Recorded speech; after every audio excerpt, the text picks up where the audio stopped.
This podcast is a member of the Place to Be Nation family. Visit us at placetobenation.com, the only place to be in your pop culture world.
Place to Be Nation, welcome back to another episode of Extreme Resurrection.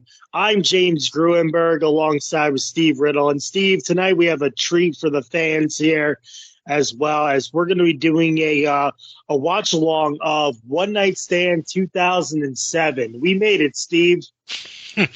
Yes, we did. It's our second live watch here. Of course, we you and me, along with our good buddy Mike Cook, we did December to Dismember in December '06, and I think I can say safely that this show is definitely a lot better than that one. Yeah, it should be, and it looks like it's going to be, because not only do they have the ECW guys, but the ECW roster, but they have the Raw roster and a SmackDown roster match as well here. So good matches all around as we have, looking at this one before we hit the play button, we have John Cena versus the Great Khali, Mr. McMahon versus Bobby Lashley, and I think is it Edge versus Batista, or is it Undertaker versus Edge? No, it's Edge Batista. Edge versus Batista. Yep, that's what it is, yeah. And, we have some great representation of ECW here as well, mostly, too, with three matches, as Rob Van Dam will take on Randy Orton tonight in a stretcher match. And then the ECW originals are going to be taking on not really some of the new breed guys, along with CM Punk, too. Well, he's not really ECW original, but he has his feud with Elijah Burke here as well. Mm-hmm.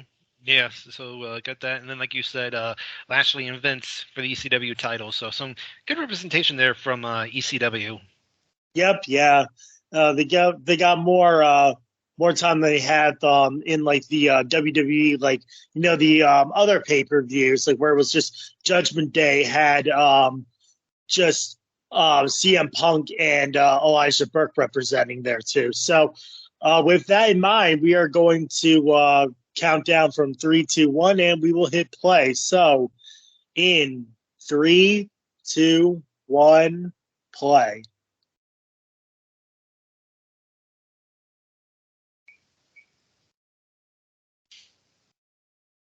So we get our opening here tonight. It is tonight's the one and only. Always love the overly dramatic narration here for these some of these pay-per-views. The only rules. You have Extreme Rules.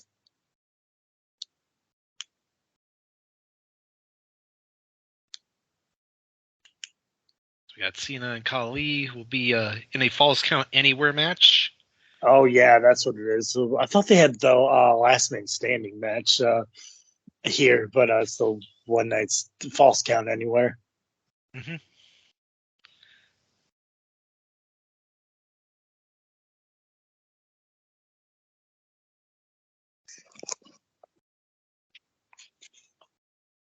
And there you see D-Rag Vince and Bobby Lashley as they getting ready for their street fight here. Mm-hmm. And then, like I said, Edge and Batista will be in a steel cage. Yep, yeah, I'm a little bit behind you, but I get it. So yeah, we got three good matches here: steel cage, street fight, and Falls Count Anywhere. Also, we have like the stretcher match and the tables match too. So when they really went one night stand in Extreme Rules, they got everybody in a stipulation kind of match here as well. Mm-hmm. Yeah, then there's a couple of other matches here that they didn't talk about that have stips on them as well, which we'll obviously we'll get to when we get to the matches. Raw, SmackDown, and ECW present WWE One Night Stand. This is the first One Night Stand that is not just ECW One Night Stand. It's WWE One Night Stand as well. No longer are we in the Hammerstein Ballroom. Trying to think actually where we are. We'll get there. I have it pulled up here. We are in the Veterans Memorial Arena in Jacksonville, Florida. Oh, well, an interesting spot for ECW. I didn't know that Jacksonville was a really good hot spot for wrestling at the time. Yeah, well, if you listen to our pals over on North South Connection with Extreme Three-Way Dance, a lot of shows that they talk about the ECW did throughout their mid '90s. They did a lot of shows in Florida. I think one of their first pay-per-views, I think Hardcore Heaven '97 may have been was in Tampa. Yep. Yeah, I believe so. So we have Jerry Lawler and King. We have Chaz and Joey Styles. I forget, was it JBL and Michael Cole? I think it was. We're doing SmackDown at the time. Yes, it is Cole and JBL, who I think we're about to get in a show. Yep, there they are. We got this old couple behind Joey Styles and Taz. Well, it is Florida, so. Yeah, it is. Gotcha. Tonight it is extreme, as Michael Cole says. Yeah, it looks like we are. Context is a stretcher match. Yep. I was about to say kicking off with the stretcher match. Uh-huh.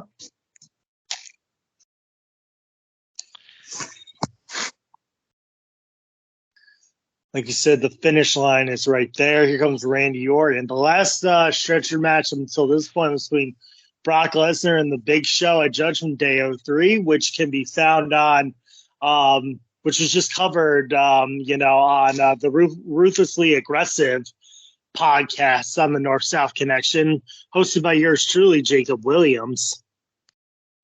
Yeah, and that was a good match too, and a kind of unique finish with Lesnar having to put Big Show on the forklift to get him across the line since Big Show was too big for the stretcher. Yeah, and while the Judgment Day '03 pay-per-view is kind of bad for the matches it produces, that main event was really, really good. It helped save the show a little bit here.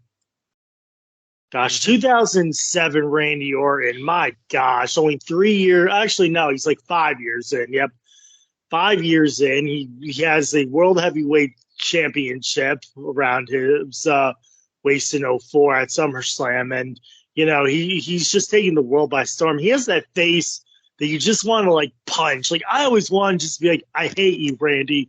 Like, I hate you. You're just a cocky, arrogant prick.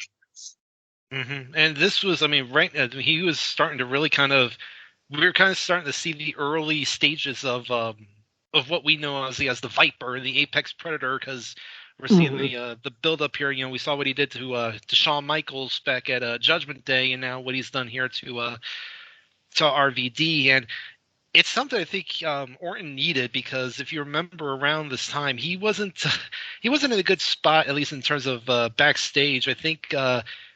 If you remember back in April when they were overseas in England, he got sent home because he caused, I think it was $50,000 in damages to his hotel.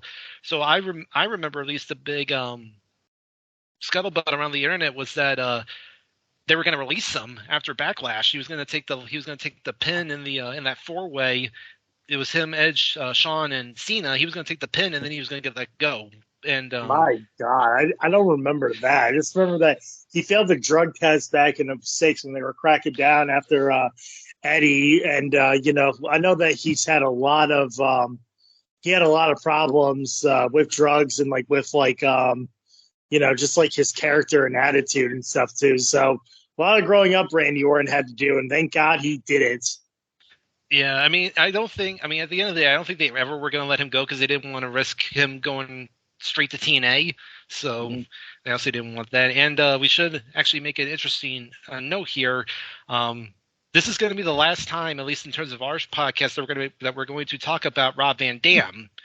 Yeah, I was going to mention that too. Yep, this is the last time that Rob Van Dam we are going to see here. I was actually gonna. I don't. It doesn't matter. I was gonna mention at the end of the thing. It's like this is the last time that we are going to see Rob Van Dam here tonight. He was burnt out, and he did not want to get his contract renewed. I remember actually when he came back in 2007. He came back at the Raw 15th anniversary show in Bridgeport, Connecticut, because at the time Santino Marella was still Intercontinental Champion, I believe. And he said, I challenge any former Intercontinental Champion. I tell you, Steve, I was the first one chanting it. I was like, RVD, RVD. And all of a sudden here, boom, one of a kind. I was like, oh my gosh. I did not expect Rob Van Dam to actually come out. I was just kidding, but he did come out. My friend was like, you called it, Gruney. Yeah, and just real quick, I know you mentioned about how he was burned out and everything, but apparently, if I also remember reading, his wife was really sick at the time as well, so he wanted to obviously be with her to take care of her. So, but then, like you said, yeah, he was at the 15th anniversary of Raw, and he would also be at the 2009 Royal Rumble as a surprise entrance, and then after that, we would see him on WWE TV again until Money in the Bank 2013. So yeah. So a long gap there, and what a fall in just a year. Because think about where he was a year ago at One Night Stand 06. He had just beat John Cena for the WWE title. He was on top of the world as the he's going to be the top star of ECW, and now here 1 year later, he's on his way out the door. Yeah, like really, I don't think they had to pinch him that hard on the marijuana thing. I mean, did you really have to punish him that badly? I don't know. Like, I think they wouldn't have punished him if he had not gotten pulled over and arrested. Yeah, I know. Like, it's just that he had to get pulled over and arrested. Like it just sucks. But here we have RVD dominating. We got that that like heel drop on the neck, it looks like, or the nose, it looks like it hit Randy Orton there. Rob Van Dam always good on his feet, you know. Van Dam is taking control of Orton here. Mm-hmm. Weird seeing this younger Orton without the tattoos all over his arms. Yep, yeah. Rob Van Dam here looking to end things quickly. You know, he's always good on his feet. Ooh, Randy Orton has got to learn to, you know, watch out for Rob Van Dam's footwork here. Yeah, well, RVD caught him there right at the very beginning. He was doing the thumbs with the RV, then he caught him with the kick, and stunned him right there. So Orton's selling those kicks really good. He looks like he's got the glazed eyes. Yeah. Ooh. Yep. Looks like Randy Orton's getting knocked out like he did to RVD and Shawn Michaels here. Yeah, kind of interesting. That we have JR and King calling this match and not Joey and Taz. Oh, yeah, I guess they did because Randy Orton's on Raw. You know, I guess they had to make like a coin flip here, probably. Oh, they could have done like a mix of the two. Oh, yeah, like have like Jim Ross and Joey Styles just call the match instead. Yeah. The two play-by-play guys, I mean, or maybe like JR and Taz. That would have been. Yeah. Cool. I don't know. Is the head commentator the play-by-play, or is he the color commentator? It's always the play-by-play. Okay, because when Jim Ross and Michael Cole get together when they do it, I don't like it because I don't like Michael Cole being JR's sidekick, you know. As we'll see in the Invasion a couple of times in the Invasion angle, when Paul Heyman's backstage and Michael Cole's on commentary, I dislike that. Oh, that's right. Yeah, because JR and Cole do the Invasion pay-per-view. Yeah. Oh, Randy Orton going for the RKO, but he gets kicked, countered. Stepped, kicked, countered. Van Dam looking up. Is he looking for the 5-star? He looks like it. Oh, gee, what was that? What? I don't know if that was planned or did he really slip? No, I think that was planned. I think he's against because at one point Orton caught him with like a forearm to the head, and he started doing the glazed. RVD started doing the glazed eye, so it looks like he's feeling it again. So I think that was intentional. Yeah, hopefully. It looks like, I don't know, like Rob Van Dam's doing a good job of selling this concussion thing. Like, hopefully he's not really hurt. I don't think he really was he? Oh, he just knocked over that fan right there. Right. That fan just got like, that fan sold it too. It was like, oh, snap. Van Dam really is. He didn't lose his tray there, so good on him. Yeah. Van Dam, getting hit in the jaw and neck area. The Adam's apple almost.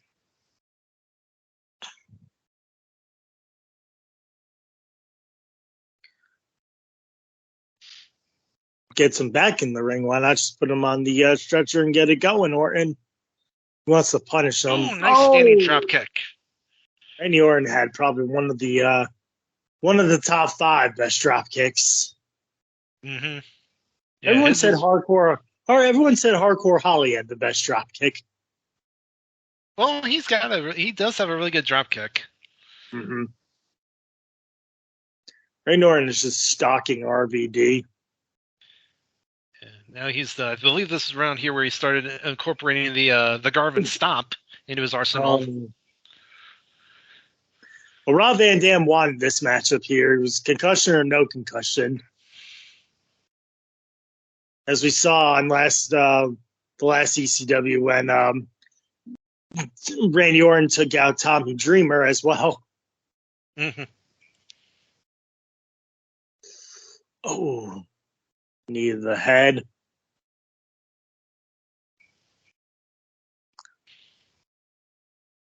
Gosh, look at these kids in like the front row. Wonder how much their parents must have loved them. Right. Because we're still kind of. We're still about a year away from them going like full on PG. So. Oh yeah. That wouldn't be until 2008. Yeah. So still had a little bit of some hardcore here, but I don't think they were really. I don't know if they were bleeding that much or not. Maybe they toned down the blood here, but we'll see how much blood we get in this pay-per-view here tonight. Hmm. Gosh, Randy Orton is such a dick here. Van Dam's like, where am I? Feels like Van Dam is getting like jobbed out here. I mean, I know it's like a match. It's not like they're shortening it, but like they're making Van Dam look weak. I mean, I don't know if this was because he was leaving or not, but seems like they're kind of doing Van Dam wrong. But it's good that he put if like he's obviously not going to win on his night out. Like he's putting Randy Orton over here. So I always love it when he does like that move. that backwards like slam.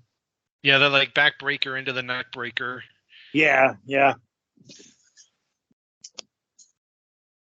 Now he's rolling over Rob Van Dam over to the stretcher. Oh, and there it goes. Oh yeah, he falls over it. Stupid.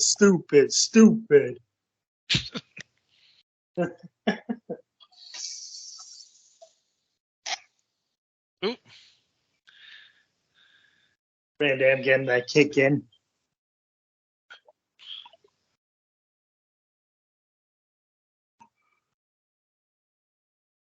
He's near the security rail. Right into the post. Dude, that's gotta hurt. Now Randy Orton, both men are down now.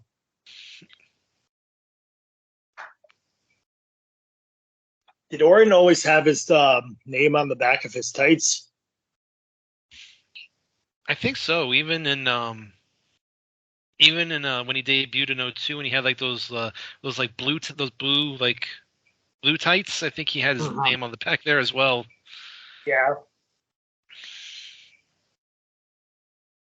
Now Van Dam's looking to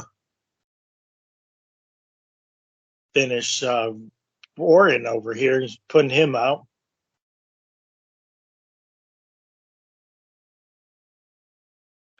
Oh, gee.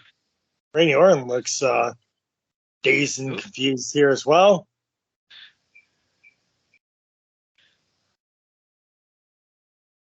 It's going for spinning heel kick. Yeah. Spinning leg drop.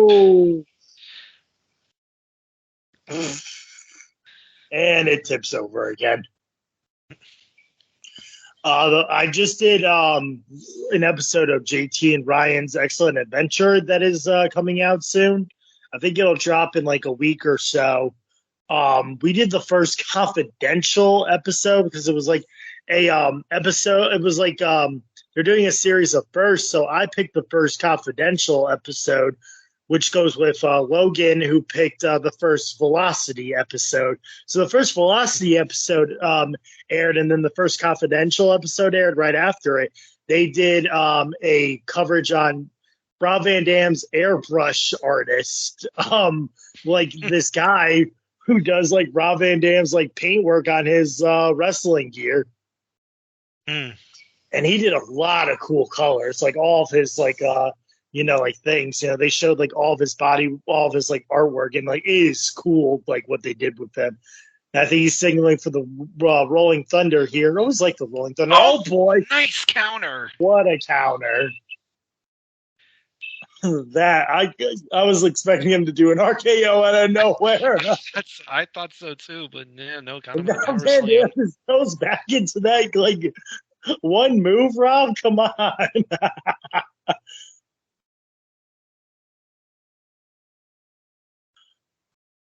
I feel like I've seen this superstar Billy Graham guy in the front row one time as well. I'm pretty sure I've seen that guy somewhere else. Now looks like he's trying to suplex some over the top onto the stretcher, maybe. Well, that's gonna hurt. But let's see what Rob Van Dam does here. Both punches. Oh, he says, "Oh, Randy Orton's still. Oh, nope, he's down."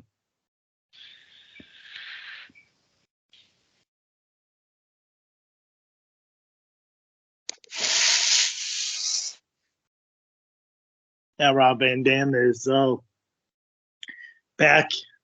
He's conscious and looking around too, just getting that stretcher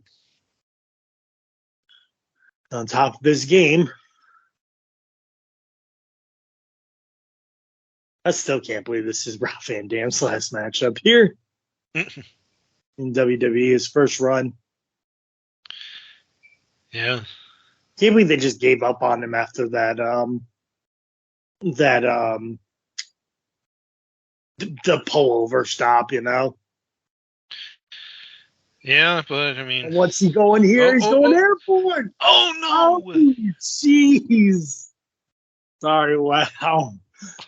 That was a somersault. Well, like, where was did Orton already move over? Yeah, like it looked like Orton wasn't even on the thing, you know. But Van Dam couldn't have even seen it because we don't even know when Orton moved.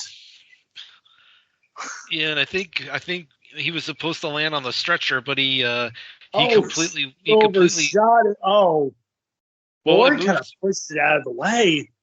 Yeah, I was about to say, him kind of moved too, right as Orton was getting off of it. Yeah. So Randy Orton's going for the other stretcher here.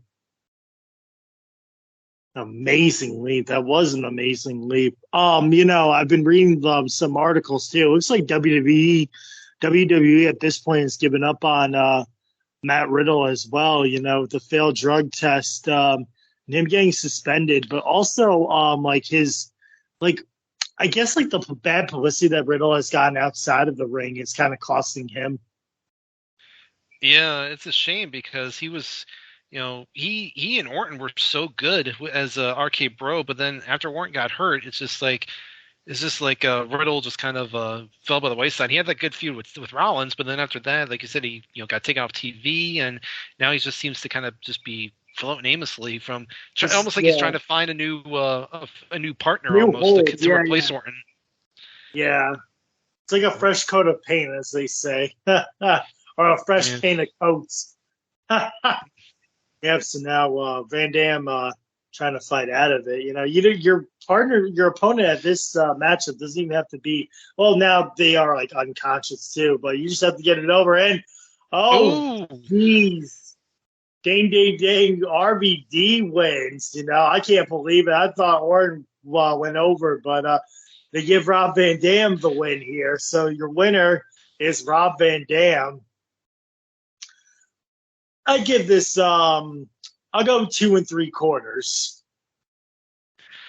I would give it 3. It was a good little match there. Some Orton again. That the spot was the spot of the match was definitely that spill onto the floor by RVD. Yeah, or that Rolling Thunder counter too. That was a good one. You see Randy Orton coming back, who he's not happy that he lost. Now he's looking. He's like, "Oh, you're in trouble now." Oh, he's mad. Orton was definitely not expecting to lose. It's like, yeah, I don't think a lot of people probably were expecting him to lose. No, I mean it really depends on if how many people knew about Rob Van Dam leaving. Oh boy, what? Oh, there's the punt. Oh shit! Boy, this guy's night gets worse. Just laid around those fans. Where is security? Like, come on, this guy's having a bad night. Oh, jeez. Yeah, someone definitely needs to get Van Dam. Like, look at the security guard. He's just standing there. Sir, help the poor lad. He just spilled his beer again.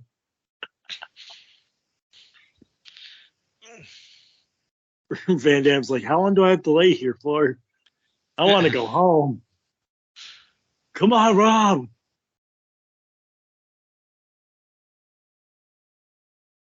What is he doing now? Oh, boy, he's going to push him back. Oh, no. Is he going to do it again? No.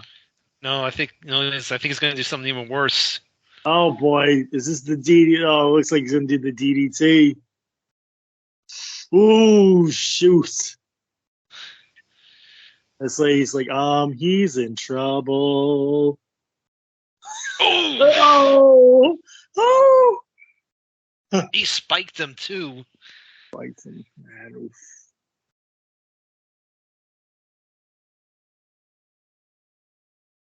I didn't know at the time that this was Rob Van Dam's match. I remember when this came out on pay-per-view.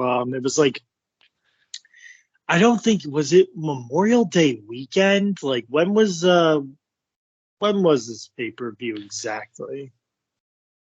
This was June 3rd, so it was the Sunday. It was the weekend after Memorial Day. June 3rd, right after Memorial Day. Okay, yeah. I was like, I don't think it was late May.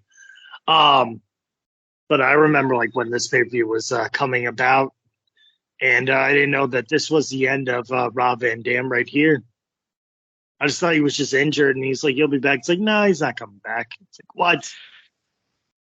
Well, you could figure it's because, I mean, they did the same thing with Sean the previous month, and you figured it would just be the same thing. Mm-hmm. Yeah. Sean doesn't come back until, I believe, October. Or is it September? Yeah. No, because in September, because in September, it's Orton. Cena has to forfeit the title, so then it's Orton, and then they have their Triple H wins, and then Orton gets it back at the end of the night. But that was Unforgiven or No Mercy. I do not remember. That was I think that was No Mercy, because Triple H Triple H actually fought 3 times that night. He beat Orton for the title at the start. Then he had his scheduled match with Umaga, which became a title match, and then he and Orton had because Orton and Cena were supposed to have a last man standing match at No Mercy, but that was when but the Cena week before was when Cena tore his pec. So Van Dam is getting stretchered out here. So look at Randy Orton. He is just like, yeah, I know what I did, but I'm glad I did it. Yeah, he's like, yeah, RVD may have won the match, but I'm the one leaving on my own accord while he's being wheeled down on an actual stretcher. Another thing that got Rob Van Dam, not in hot water, but like just like eyes rollers, that he did not want to go to a tribute to the troops with WWE in Baghdad in 06. He wanted to go home, and Vince doesn't take that lightly. He's like, come on, you guys should all be wanting to go. And Van Dam was like, nope, I'm just gonna stay here. Tonight we end Bobby Lashley. We got Shane McMahon, Shane O'Mac, yellow and black here. No do-rag for Vince, unfortunately. No, his hair has come in full strength.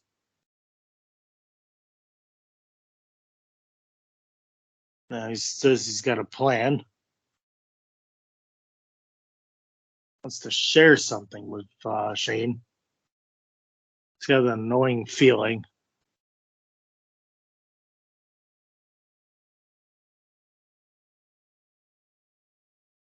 Gonna happen to me. Oh, and sure enough, something bad would happen.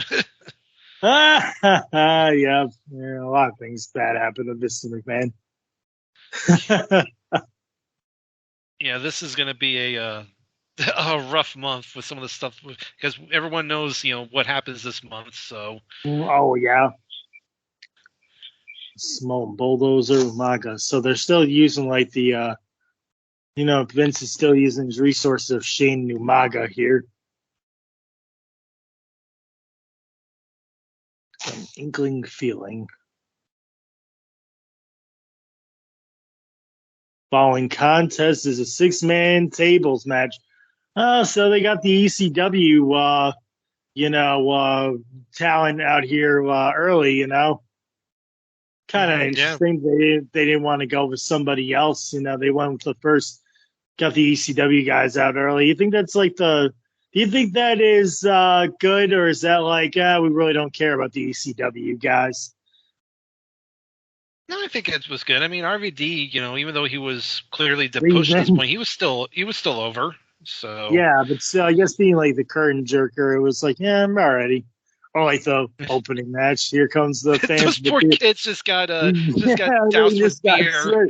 Yeah, I think they knew it was gonna happen. It's like, yes, mommy, the Sandman spit his beer on me. And we got our first blood of the night. Sandman busts himself open with the beer can. Like he always does. Oh, now he's gonna drink another one. Yeah. Here comes Tommy. Tommy looks good here than he did against Great Khali. He looks a little bit bigger here, though. Like you can see like his stomach sort of like stands out a little bit. Tommy does not look like he was in. I mean, well, he was in good shape a lot of times. Like here, he looks a little bit like out of shape, but we've known from time to time that he can still go here for Tommy. Yeah, it's not too bad here. We can obviously get worse. It'll get worse down the line. Yeah, like it's almost like with Raven now. If you look at Raven now, it's like, oh, geez, Raven's gotten bad. So it's just incredible too. I went to GCW in Hartford, and just incredible, terrible. Well, I wonder how. And we're talking real time. I don't know if you saw, but speaking of RVD, he showed up at Dynamite last night. Oh yeah, he's going to be at I think he's challenging Jack Perry for the FTW title. So yeah. I don't know how I didn't watch it, so I don't know how he looked. But I don't know how he's looking. I heard he can still go. Like he's still like they gave him like the "you still got it" chance. So here we have all three new breeds coming out together. Look at Corvon here. Coming off his TNA run as Monty Brown. You got Elijah Burke. Stryker, I thought, had something for a little bit, and then they just like downgraded him. Mm-hmm. Like especially that one like ankle lock challenge with Kurt here, and it looked like Stryker was going to win. And it was like, oh man, is this the guy? It's like, nope, it's not.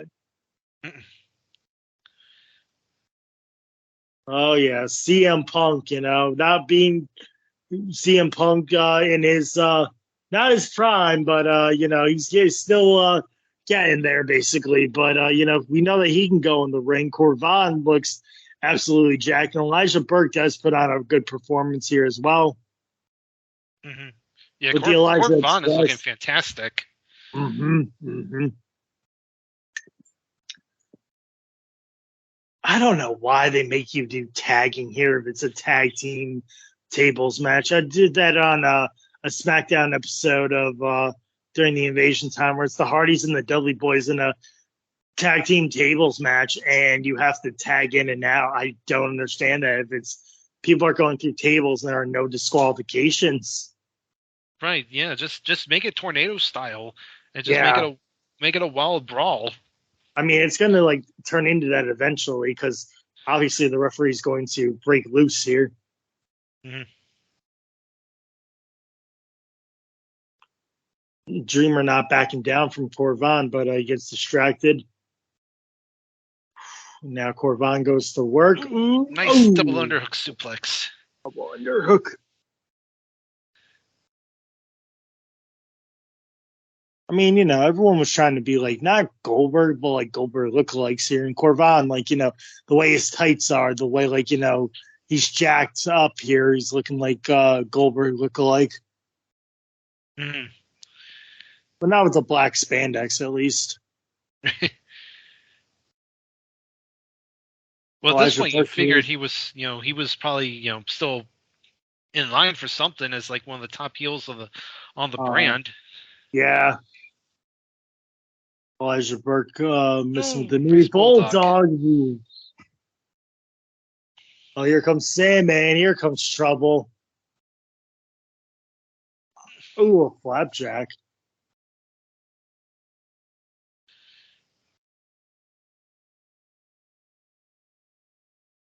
Now Burching's saying, well, let's see what Stryker can do. Oh, nice hip toss there. And here comes CM Punk.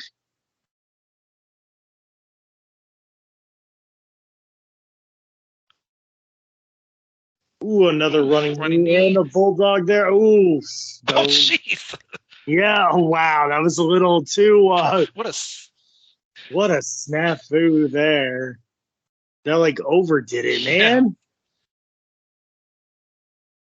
Ooh, Oh, good double team those move, shades of Tommy. demolition there. Mm-hmm. Oh, Oh, they going Dudley. We got Dudley boys here. get the Get tables. the tables. Oh, I really wish the Dudley boys would have came back or not have gotten released in '05 and held on to '06. But I feel like Bubba would have been Ooh, that guy that doesn't want to do ECW again, you know? yeah. Nice suicide dive there by Punk. Yep. Bubba, I think, would have been one of those, like, no, let's just bury it. It doesn't need to. Mm-hmm. Sandman trying to use the cane, but Punk coming off. Oh, flying elbow.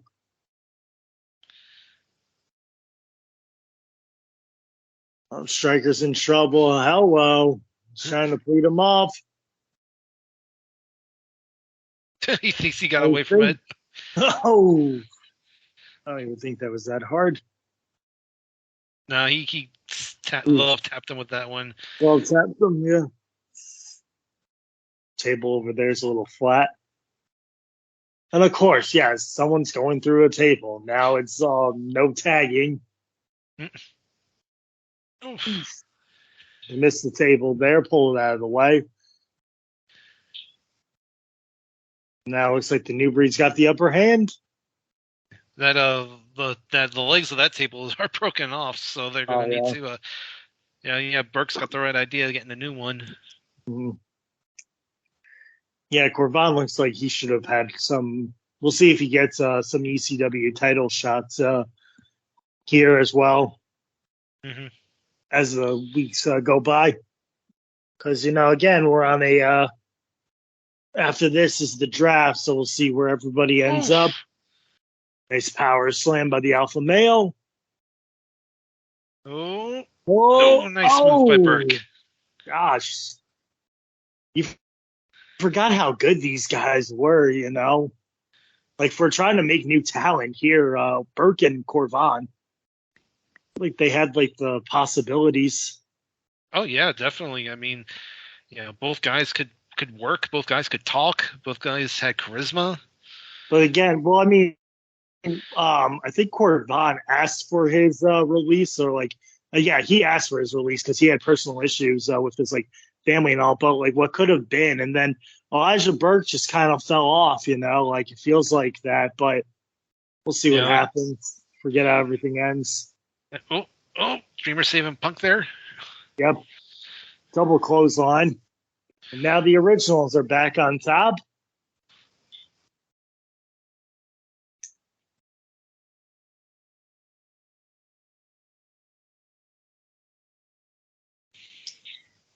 Striker going in, or is this the Rolling Rock?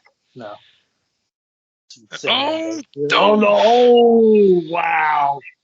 Sandman just got tossed. Nice sit down spine buster by Dreamer. Down spine buster.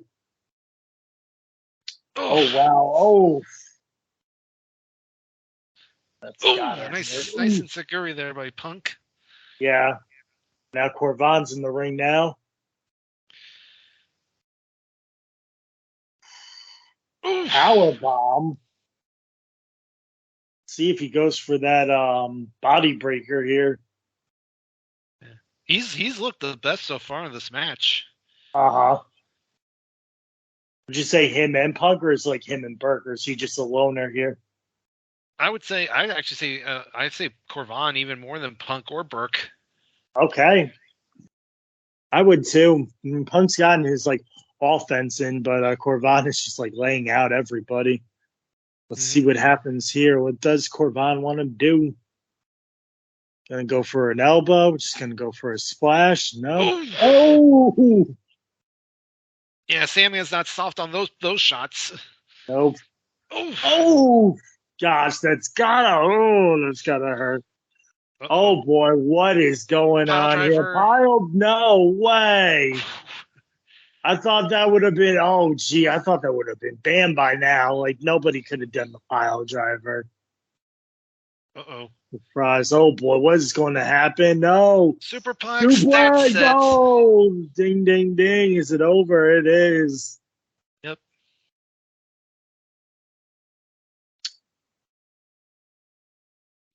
I'll go. Phew. Put me down for 2.5 here. I'll go 2.5. Yeah, I agree. 2.5. That was a decent little sprint there by those guys. And again, they keep Corvan strong. He's the only one that doesn't go through the table. Yep. Yeah, I mean, at least you would have thought they would have kept. They would have just done it to Stryker, like to keep Burke, but I don't think it really affects. I don't know if it is going to affect Burke, but you could have just done Stryker there as well, like just had Stryker go through. But all in all, really good matchup here and good win for the originals. Yeah, and Punk needed the win because we'll obviously see what happens with him over this next month. Yep. Ooh, that's gotta have to hurt. I don't know if I told.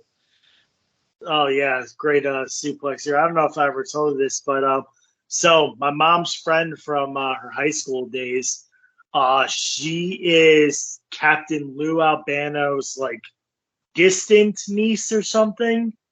Like she's related to Captain Lou Albano. She went to his birthday party, like his 80th birthday, and she left that night. And Sandman ended up getting arrested at Captain Lou Albano's 80th birthday, and it was on the news too. I don't know why Sandman would have been at Captain Lou Albano's birthday of all places. Birthday party, yeah. I mean, I guess it was a free for all. It was like, oh, booze and beer, booze and food, I'll be there. But yeah, that got actually like news headlines. My mom's friend was like, James, I don't know if you know the Sandman, but he got arrested at Captain Lou's birthday party. Here you see a rated RKO reunion. Yeah, pleading his case that he ended Shawn Michaels' career and Rob Van Dam's career.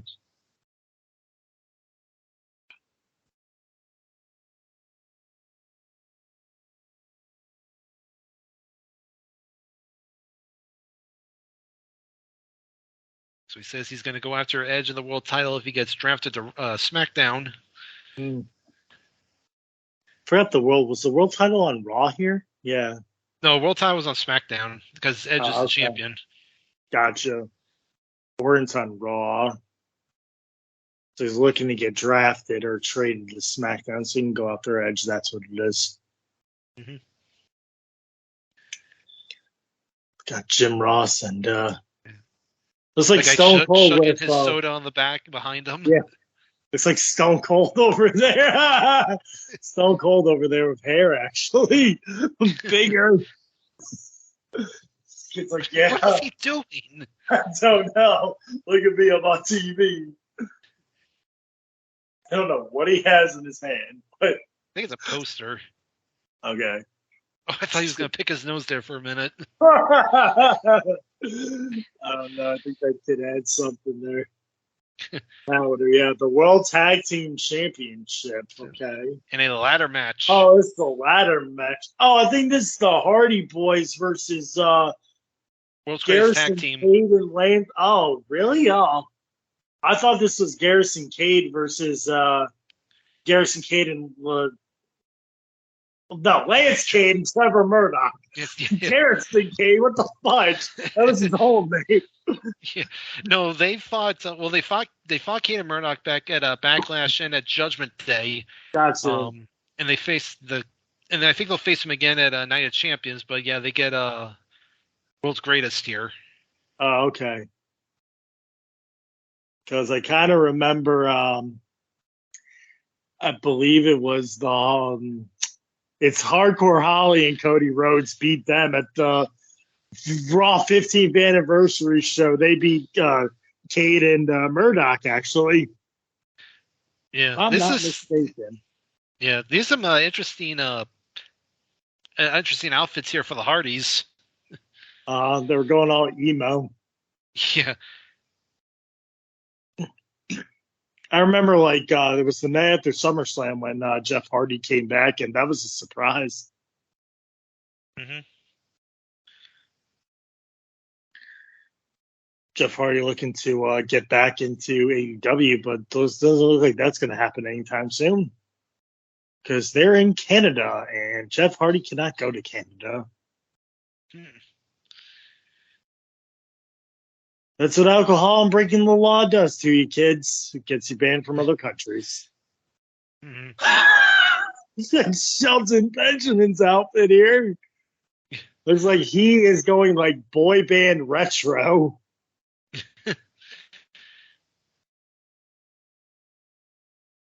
I forgot that Charlie Haas was around this long. Yeah, well, I think he had gotten. Well, I think he got released in 05 Yes, he did. as part of like that big mass cut in July. But then he came back. But then he came back in the spring of 06, Yeah. and I think they've only been back together. I think since like the start of the year. Was it in 06 when they did the Viscera, Lillian Garcia, Charlie Haas angle?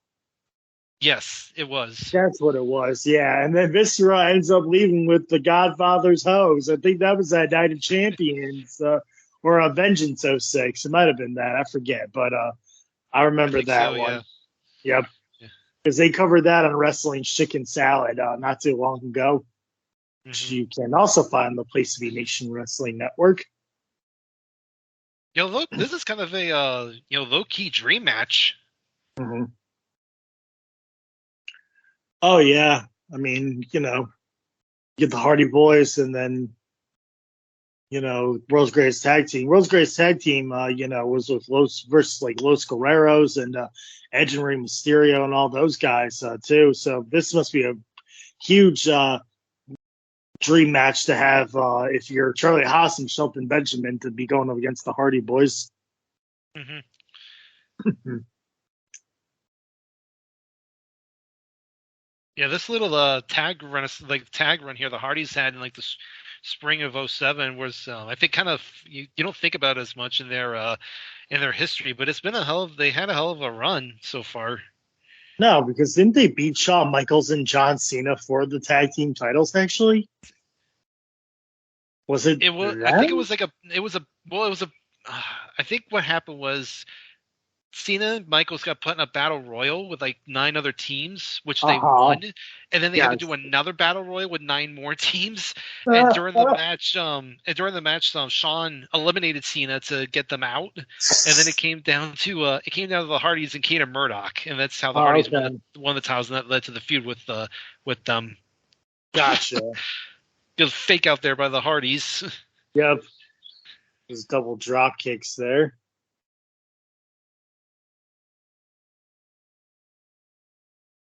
Charlie Haas got himself a nice wife for a little while, Jackie Gata.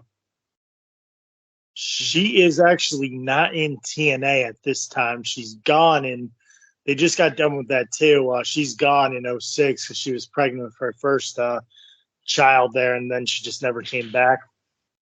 Charlie Hoskins, oh my gosh, 3 sandwich ladders for Charlie Hoskins. Oh, and jeez. Oh my gosh. Poetry in motion. Oh. Luckily, that didn't break Haas's nose like it did Joey Mercury's. Yeah.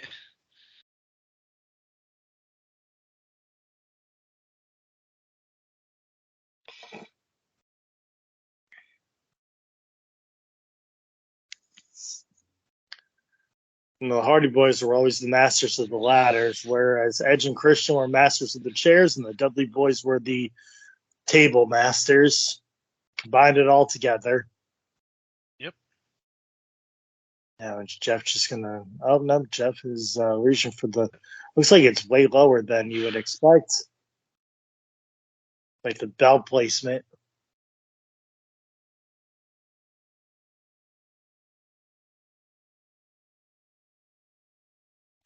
Haas is kind of looking like Benoit here. Like, do you kind of see that? I feel like I see like A little Benoit's. bit. I mean, he's It was like definitely. I I think mean, it's like his tan like matches Benoit's. Like I mean the tights. oof. I just hated that one. It's like, oh, I can't see it.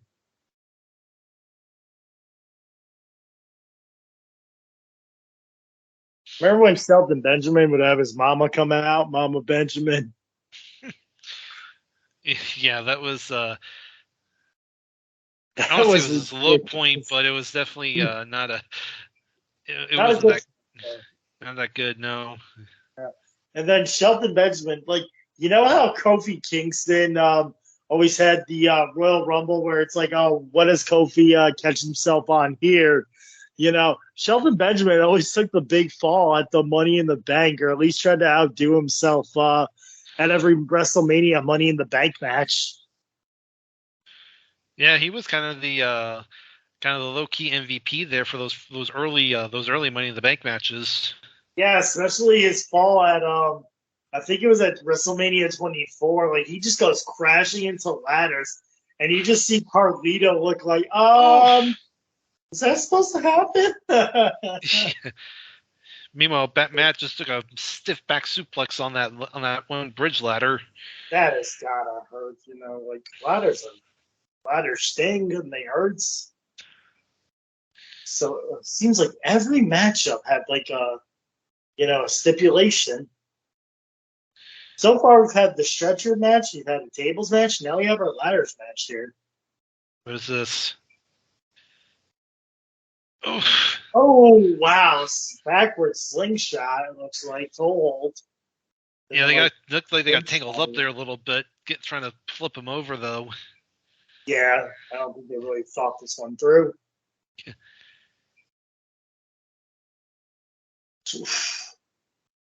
Charlie Haas going to work on Matt. Shelton's working on Jeff.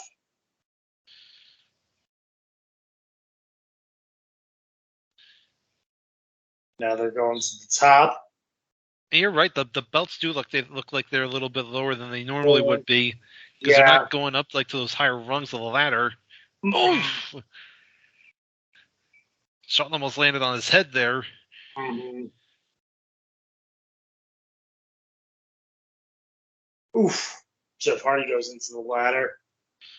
World's Greatest Tag Team got the advantage here now.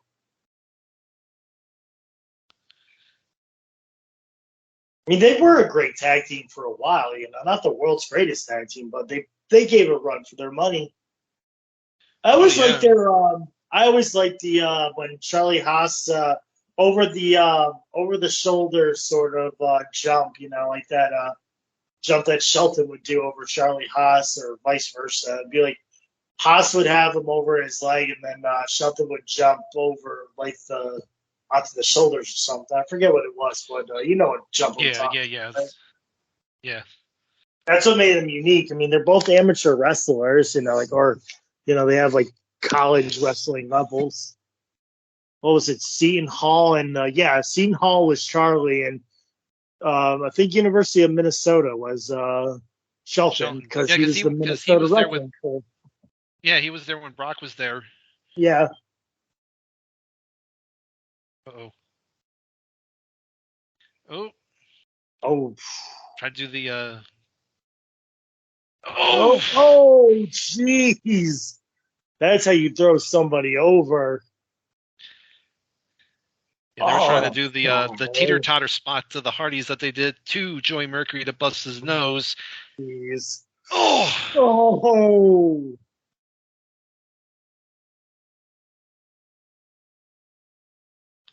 They just got suplexed hard. I don't know how I guess like the adrenaline is just flowing. Like you got to keep on going. Yeah, I mean, you hear a lot of these guys say like they're so hopped up on adrenaline they don't feel it then, but it's not until like after everything's over that's when they start to feel it. If you got slammed to a ladder after the match, are you taking an ice bath or are you going right to the hospital? I probably would go right to the go to the hospital. I know. I feel like an ice bath would help. Like it's like, you know. Well, Well, now they're grabbing the giant ladders for the belts that are only like 1 foot above the regular ladders. Either that or that giant ladder usually is somebody goes through it, which Jeff's like going to bridge it. There's WrestleMania 23 spot there.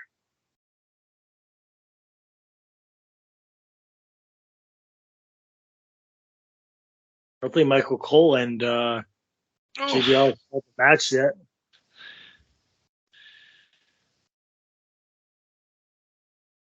It's been King and Jim Ross and Styles and Taz. Well, Styles and Taz only got their one match because they gave King and Jim Ross the stretcher match here. Mm-hmm.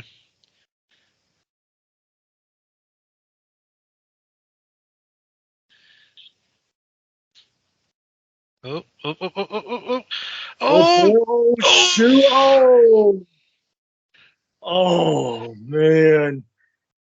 Ooh, I think he hesitated there on the backdrop and it cost him.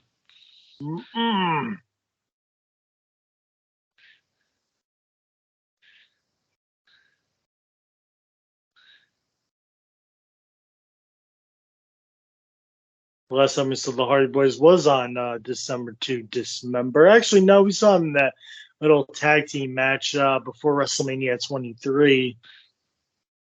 Mm-hmm. They had a good, spectacular Money in the Bank match with Jeff doing that fall with Edge. As we all know, Sir Kennedy won. I think he overdid that German suplex. I don't even know if that was an suplex, but it went over the shoulder. Yeah, Jeff almost landed on his head. Mm-hmm. Side effect. Remember when he did the side effect off the the stage, the electric box with Edge and Summer of Fun.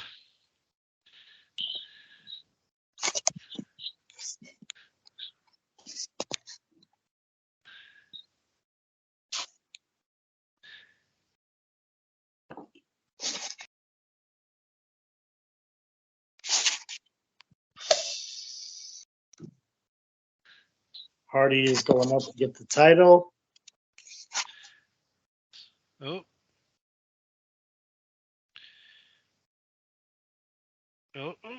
Oof.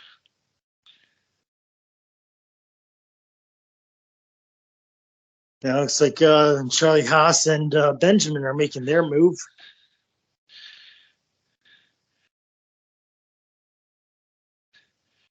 Surprised Benjamin's even walking after that spill. I know nothing comes good from a ladder for a ladder match. Ooh, what is Charlie doing here?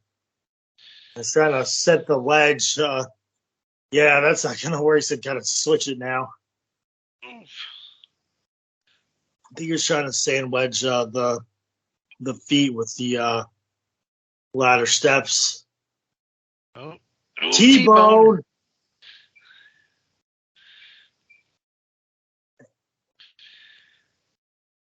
Oh, boy, what? Looks like they're gonna do that. They're gonna do their usual double team move, but take it to the 10th level here. God, what is he going to do? Jeez, you can see he's hurt, and he's like, "I got this." Oh no! Oh my God! What were you thinking? And of course, he had to give the old "yeah, I know I'm crazy." Yeah. Well, it's not like he could do like a split like he usually does. He had to change it a little bit. So, yep. Oh, yeah, because if he splits it, he's landing like in a very bad position here. Yeah. That ladder he jumped off almost gave out from under him. That would have been really bad. Gosh. It's like a lot of botches, but not really botches, but like just like, risk and like slips here. Yeah, I mean they're definitely they're making it look. It looks real. Yeah. You know, I think that's people have also said about some of these ladder matches that they look too. You can tell they're like too choreographed and too, you know, like everything looks too smooth. You know, it's. I think ladder matches are definitely better when it has that element of like the unpredictability and something happens that you thought wasn't that shouldn't looks like it shouldn't have happened. Oh, oh, superplex off the ladder. yeah.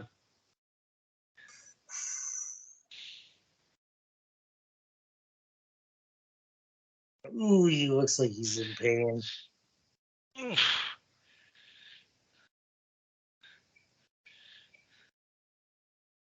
But his arm was behind the back. Or his hand.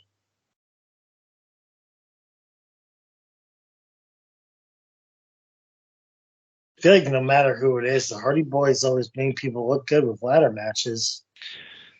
Even if it's those who aren't really like accustomed to ladder matches, because at Judgment Day 03, you know, Shelton Benjamin and Charlie Haas really didn't look like they were the ladder match material people against Eddie Guerrero and Tajiri, and that's what really cost them the match because it's not really their style.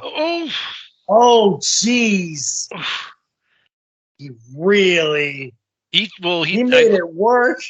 Yeah, I think he was going for like the springboard dive onto the ladder, lost his balance, but then he just kicked the ladder out from under Jeff, and he kind of smiled like he smiled like I know I effed up, but I made it work, right?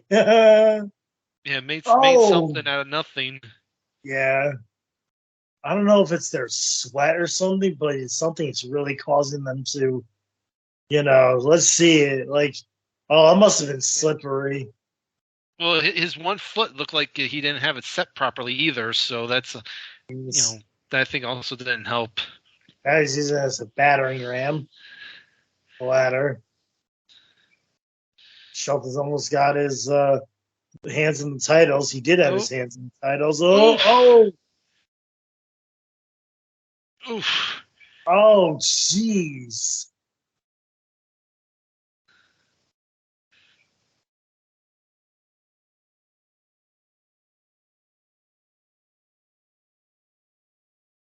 Oh, nice neck breaker.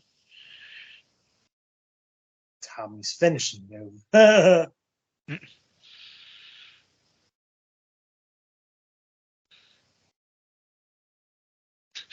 King, they're going to be asking, can we get an elevator out here? Why do you need two ladders? What's he doing, Jr.? He doesn't think like a Hardy King. I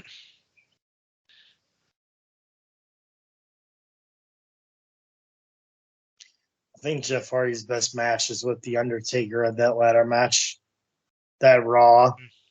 I think JR's call makes it like awesome too. Climb the ladder, kid. Make yourself famous. And then we got all four. It's going to get to the belts, or are they even going for the belts? They're just trying to knock each other off. Looks like, Matt had a good grip on it. Oh, what? No, they landed on their feet. Oh, dude. Oh, and the ladder was there. Oh, jeez. Yeah. That referee had to be like, Shelton, you all right?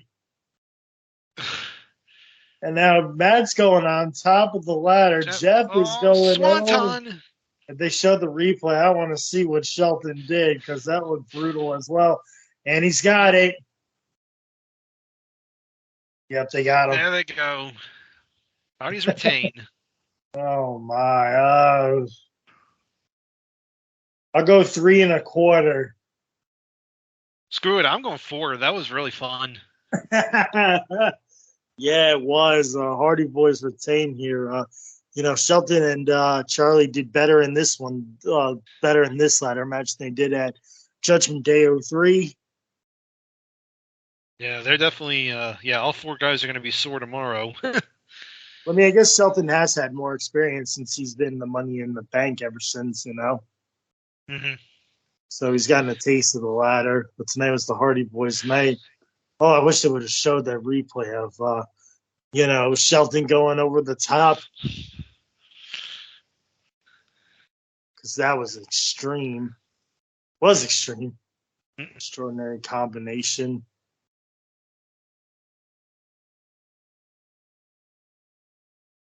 One of the greatest nights. That girl's excited. Yep. Jumping with joy out here.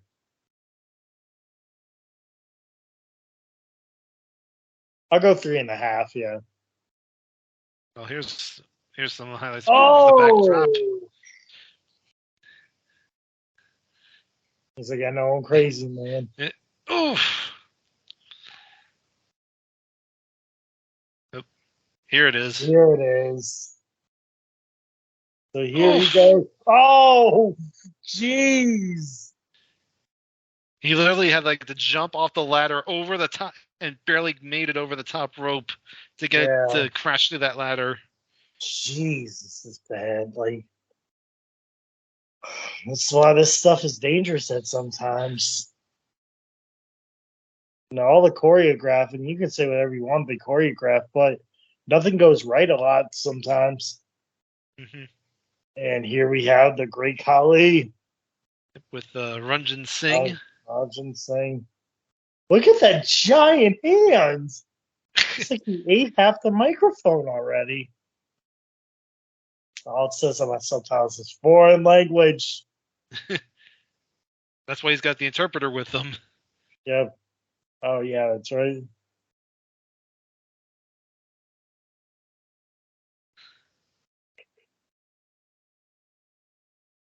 Bringing up Khali pinning Cena at the Saturday Night's Main Event we talked about. Yep. Just 1 foot, and that'll be no different. Falls count anywhere. Russian stands or out in the parking lot.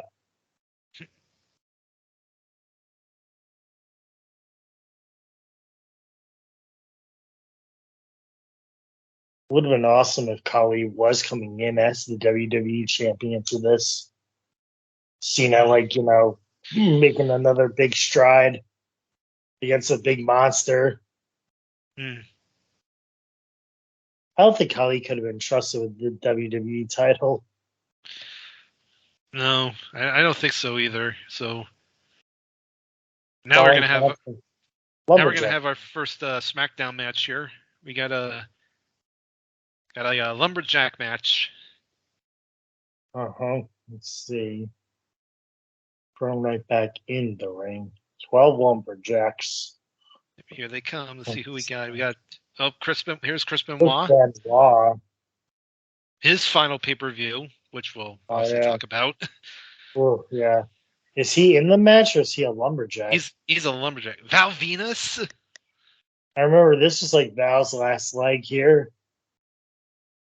There's Santino, who I believe he was the Intercontinental Champion at this time still. Yeah. Yep. I just saw Balls Mahoney. Balls, yeah. For the guys who didn't have it. And so as Benoit does not have a U.S. title match with MVP here. Steven Richards. He jumps on Mahoney's back. Yeah. Miz. Oh, wow. Look at that mohawk. The what did JBL called? Like the Terry Taylor starter kit? Yeah. I think Benoit kicked him out one time. Oh, here comes Kevin Thorne. Benoit banned him from the locker room for like 3 months because he got chicken inside of Benoit's little bag. Chris Masters, I think, is behind him. Yep. So Kevin Thorne leaves the New Breed a month ago. They get a showcase match here at the pay-per-view, and he's relegated to being a lumberjack. Yeah, but here comes Morrison. Johnny Nitro. No, he's still Nitro here? I thought he was Morrison by now. That's coming. Chavo. I thought this was like a U.S. title match between Benoit and MVP. Kenny Dykstra? What is that? What is that around? Is that a mink? That is a mink, yeah. The fuck is that? Carlito. Well, then who is in this matchup here? Don't tell me. I want to know. I just want to know. Okay. Like, who's I know who it is, but yeah, I'll keep it a surprise. I don't even know who's. Oh, well, of course. Yeah, I think I remember this one. It's like Kane and Mark Henry. Okay, yeah. Yeah, it's them. So I remember they did that. That's strangest they had. Yeah. Step up, break his neck. Beat him up, beat him up. They had a match on SmackDown 2 nights ago, and Henry won by count out. So that kind of leads to here with the them doing the lumberjacks, and but yeah, you mentioned MVP nowhere to be found on this show. No, yeah, because I remember they had like I think 3 back-to-back matches, and then MVP eventually wins a 2 out of 3 falls match at Judgment Day to beat Benoit for the U.S. title. That's what it was. Yeah, he beat him in 2 straight too. And he clean sweeped them. Which I'm surprised as well.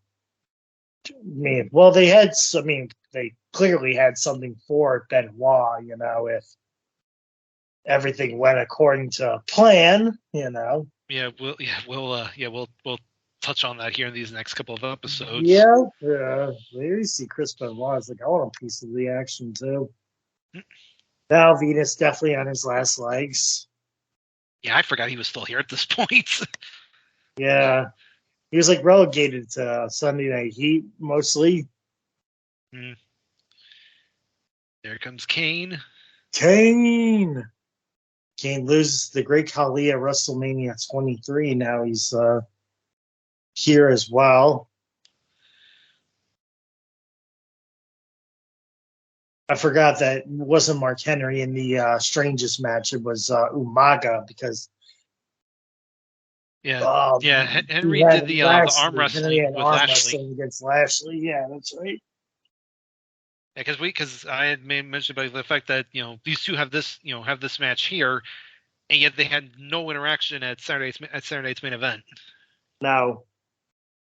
And I loved how all the lumberjacks got freaked out by the pyro. If I was the referee, I'd be freaked out that pyro. He's trying to. He goes over. Now they got to do their job. Well, nope. They're like, nope, we're not going near you. Not going near him. Well, he's not incapacitated, really. He's like capacitated. Like he's like, I can get back in on my own, boys. Carlito was munching away on his apple.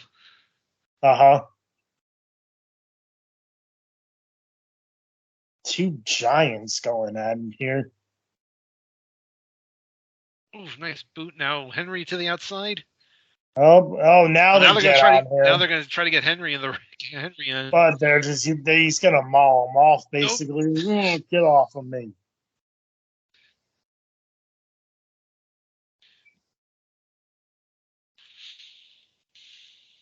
It's funny. Like, I didn't like Mark Henry at this time. I only liked him in, like, 1999 and, his whole thing. The sexual chocolate.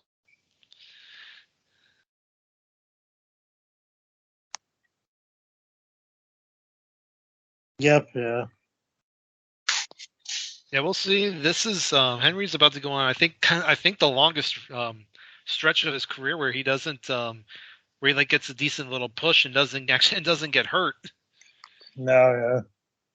So that's always been the thing. It's like they always want to try to give him something, and give him a push, but he always gets hurt the wrong time. And Chavo took a shot there from Kane. Yep. Ooh, into the post.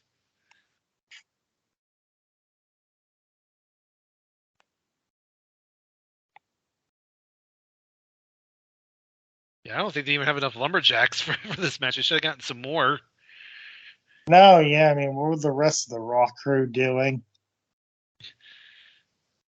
I don't know if Eugene was still here.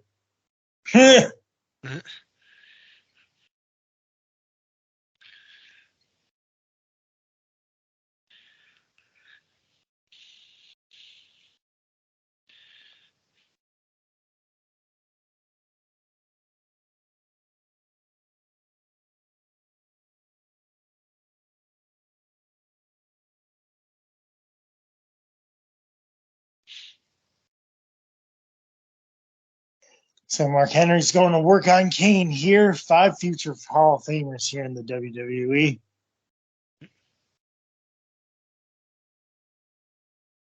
You know, that Mark Henry and Kane would be in the Hall of Fame many years later. Mm-hmm. I think out of this group, there's still, of all these guys here, they're still the only ones in the Hall of Fame. Yep. I don't think Steven Rich is going to be getting the Hall of Fame nod anytime soon. No, obviously Benoit's not. Waiting for that one. 1, 2. Hey, Val Venus could get a call. Yeah, I mean, I'm kind of surprised. I think, I thought Santino was a guy that could have been a potential lifer. Yeah. And eventually get that nod, but apparently he's doing He's doing really Impact. good in he's doing really good in Impact right now. He's really over. Yep, yeah.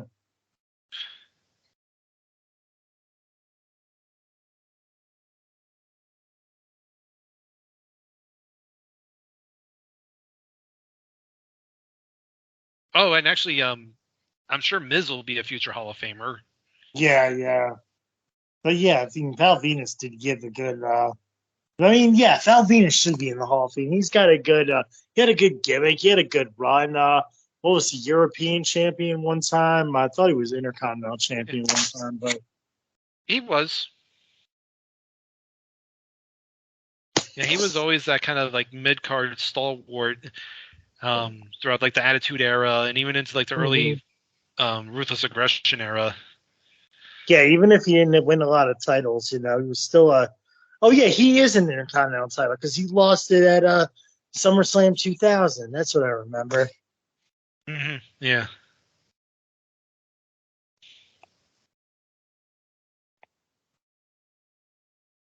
Mark Henry going with the bear hug here. Val's like, squeeze him. JBL saying that Bruno Sammartino used to win a lot of matches with the bear hug as well. Wasn't that Ivan Koloff's move? Nah, I always thought he was just the Russian bear. I thought he was the bear hug guy too. Yeah, I thought Bruno's move was the backbreaker because I thought that's what he used to beat Buddy Rogers with. Yeah. Still squeezing the life out of him here. Oh, Kane's got him around the neck. It goozled him. Mm-hmm. Santino grabbing at his neck.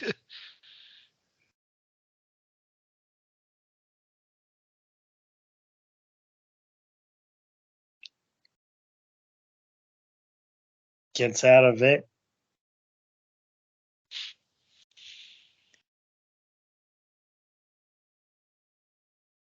Look at Morrison's fur coat. It's not even I don't know if it's a fur coat. Are they going to get him back? Or are they just going to let him be? Looks like they're throwing him back in. They're going to try. Oh, no. Kane's got another idea. Whee! Oh, taking them all out.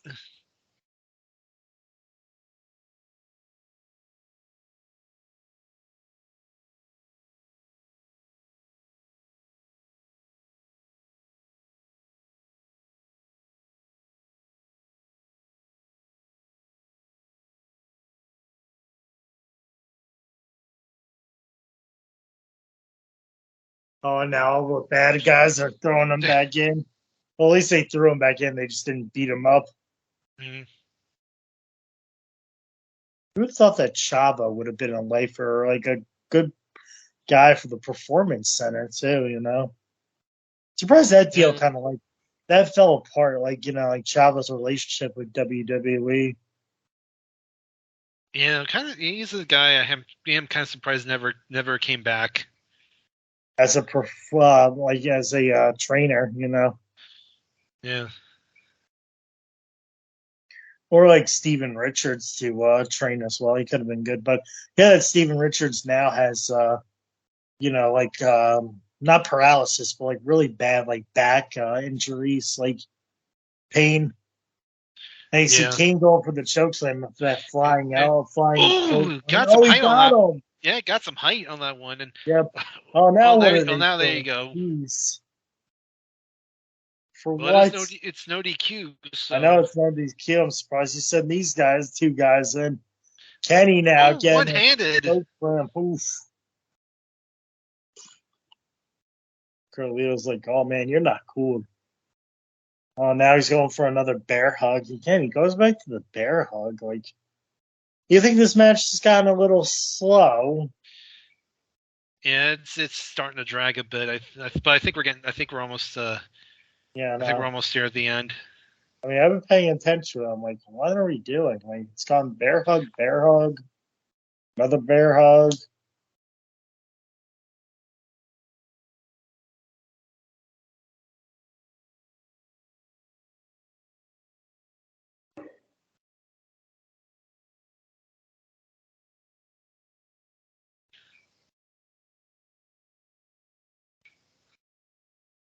I think he's done. Well, they're squeezing them out.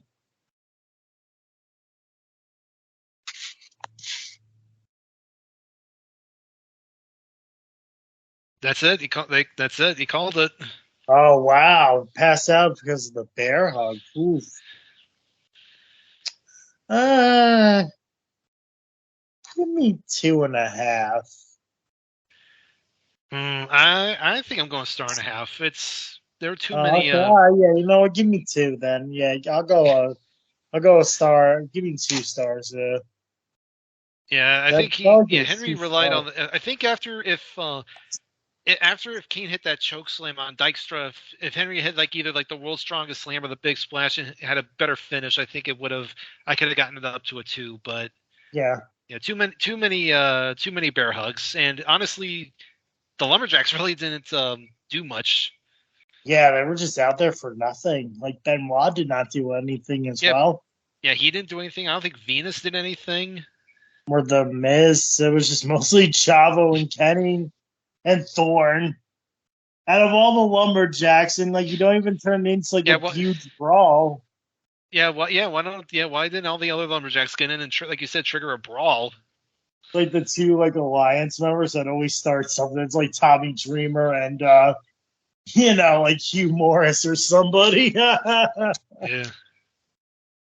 And Santino's like, don't tap. Oh, he tapped.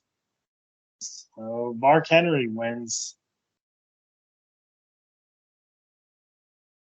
See what happens with these guys. Who's going to come to ECW on the draft?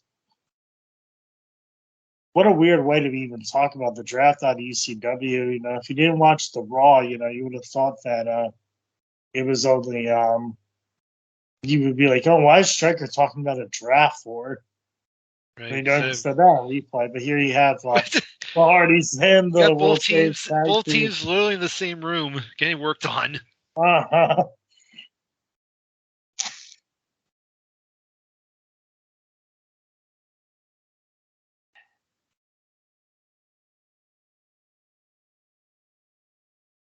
Oh. Wow, now they're going to fight in the bag wide. Come on, guys.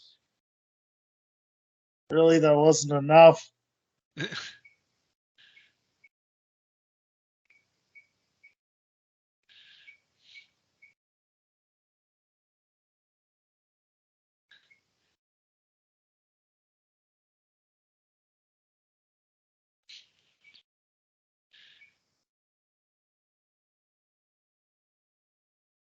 Got a shot here of the outside of the arena. Looks like it's a nice late spring, early summer night there in Jacksonville. Yep, yeah.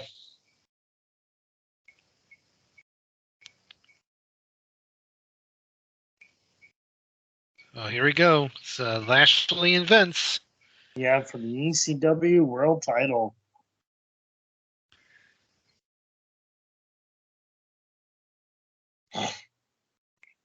Street fights are always Vince's thing. Mm-hmm. It's a shtick. Then again, when you really don't know how to wrestle, you might as well go for street fight. Yep. Here we have the long-standing history. Future Hall of Famer Donald Trump. Mm-hmm. Say Hall of Famer? I didn't know he became anything else. You got like that evil gangster Vince McMahon. Yeah, he didn't have the fedora long enough. Like I like the do-rag, but he had that fedora a lot more. Told you, he looked like Judge Doom from Who Framed Roger Rabbit. Then you have him win the title at Backlash, and now Judgment Day. When he said, "No, you didn't pin me. You only pinned Umaga."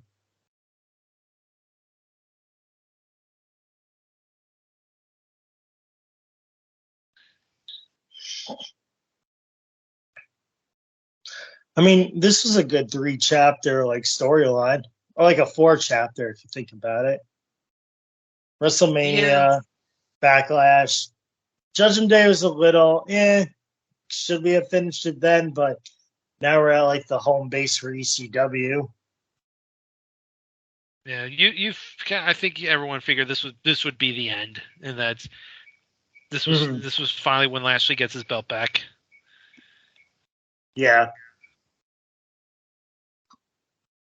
Why they just didn't let Umaga pin him. Pin Lashley at Backlash. I'm really surprised they did not give Umaga the ECW title. He would have been great with it. Mm. He is extreme. Like, Umaga is extreme. Oh, wow. He's run through Lumberjacks and Viscera and Mark Henry. Then you see, like, all the McMahons ganging up on Lashley with Umaga and Shane. Good build-up here for the title match. Ooh, spear out of the thin air.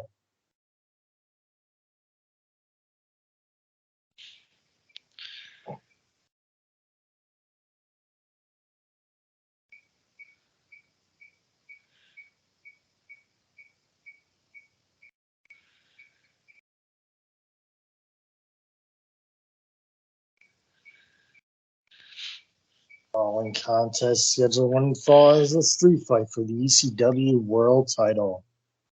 Isn't Justin Roberts now the ring announcer for AEW? Yeah, he's been there since the beginning. Yeah, good on him to be staying in wrestling.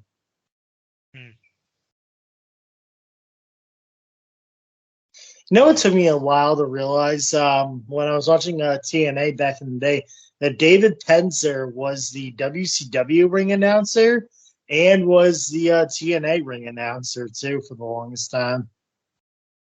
Oh yeah, Penzer. He, I think he took over after Gary Michael Capetta left there in WCW, and then Penzer was the main ring announcer, except for they remember because they always brought in Michael Buffer for all the big main event matches. Yeah, I remember one pay-per-view they did not have Buffer, and it was Penzer who did the main event. I was like, oh, that's interesting. One time they don't have Buffer.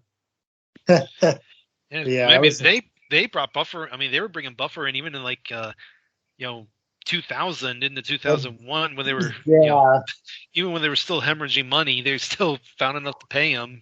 For Brad Siegel to be like, oh no, I want to limit it so much. You still paid Buffer.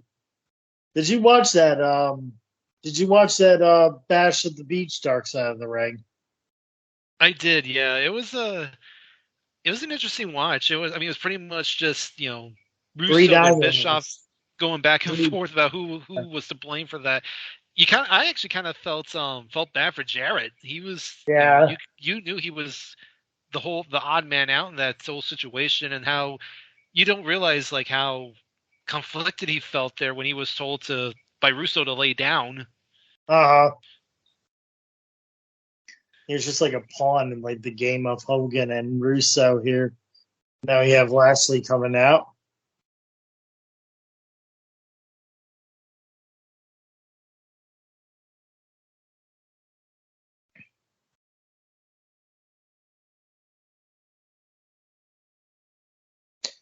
Lashley is ready. Even though this is supposed to be one-on-one, Vincent Lashley, it looks like we're just going to essentially get a third straight handicap match. Oh, it's a street fight. I thought you were supposed to get a one-on-one, but oh yeah.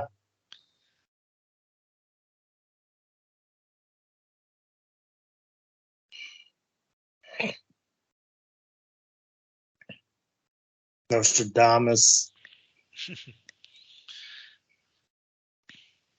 When I think of the word Nostradamus, I always go back to The Sopranos with Bacala and Tony at the restaurant.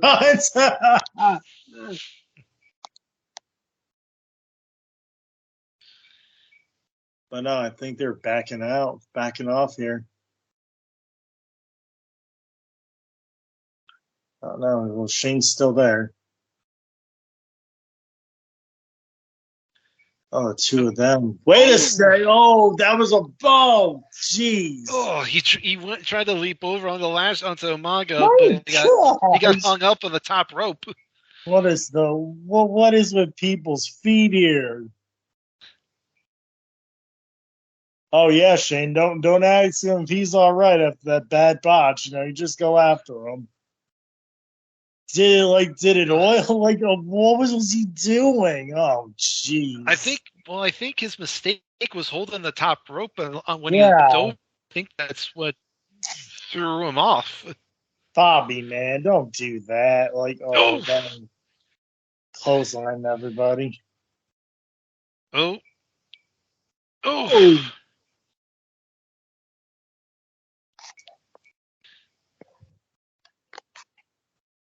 Oh, now he's got Vince by him all alone. Yep. Now he's just gonna beat him up.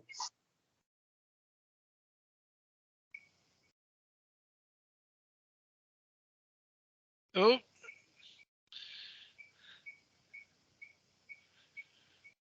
Shane goes over the top rope, but now Umaga gets him.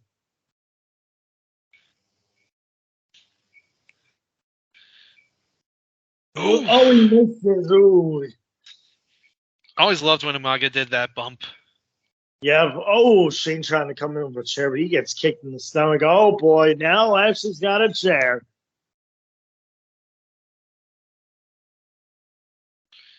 He doesn't need to win that way. What's he going for? Oh, smoke. I think he was looking for the power slam on that chair. Like the spike. Oh. DDT. Looks like he got cut the legs of that chair on that one. Mm-hmm.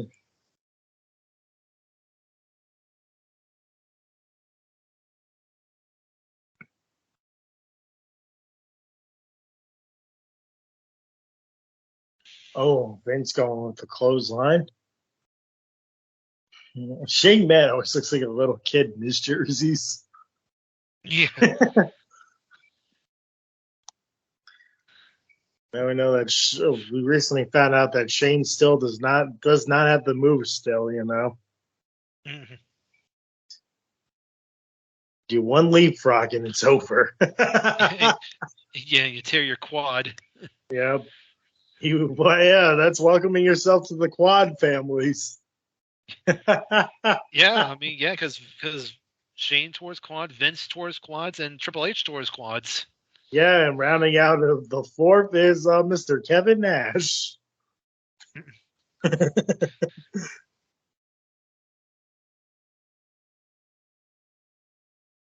Which basically proves all you have to do is just walk. You can tear your quad. Yeah.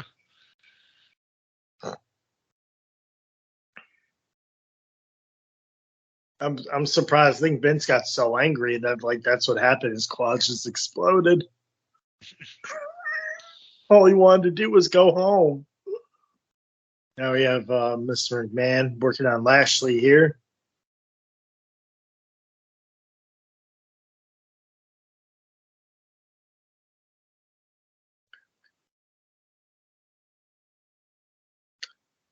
No Armando Alejandro Estrada. No, he's still selling those beanies from Lashley. Oh, he's got the the bell hammer. Yep. I was choking him out with it. Perfectly legal. Mm-hmm.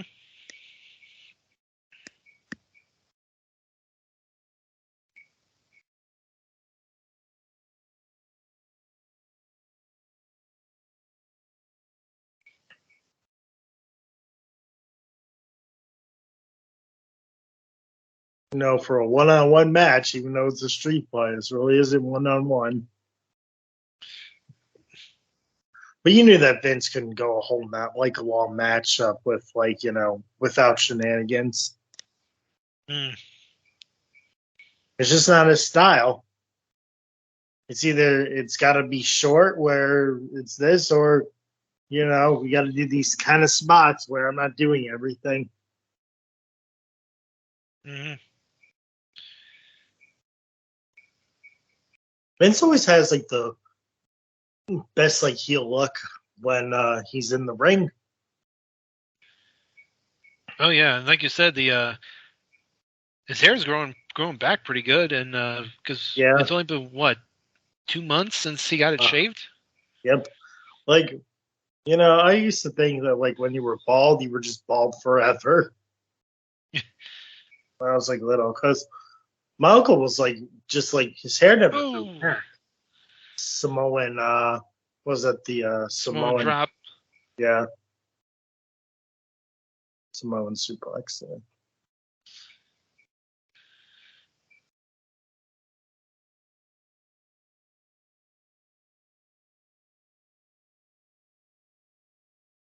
Get him up now. What is he going to do? Oh, seeing 3-point stand spear. Not a really good spear, but that ECW referee always has to get into a position. It never comes naturally for him. Oh, this is who is this? It's the ref. It's Scott Armstrong. That's I was like, it's the Armstrong brother. I was like, it's home alone. This is nasty, Joey.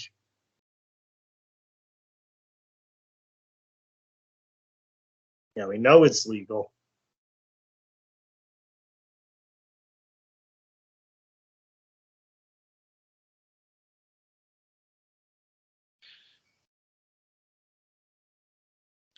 Oh, looks like they're holding him down. Looks like Amaga's going to go for one of his big splashes. Is he going? Oh no! Oh, he pulled Vince. Wow, that was a good one. Clothesline. Huge clotheslines by Lashley to Shane. And that went off. Oh boy! Oh jeez! That went off without a hitch. No botches there. Oh, what the heck is he gonna do now? Oh, right to the head.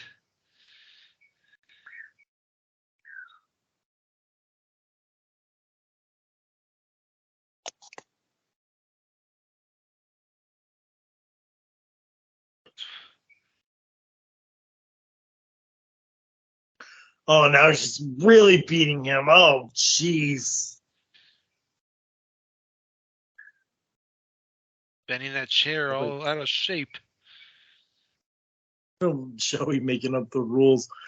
This is what you get for taking my ECW title, for changing the rules on me.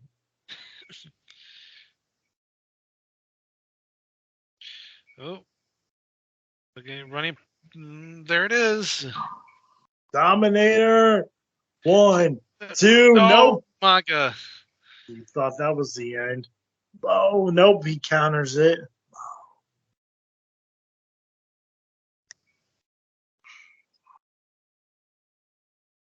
Just gets another chair. And, no. No chair for Umaga, but a throat kick to Lashley. I think Shane's looking to go airborne, it looks like. Oh, We Big saw splash off the Numaga go apron. airborne.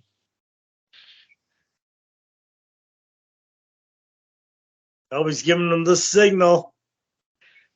About what Shane wants to do.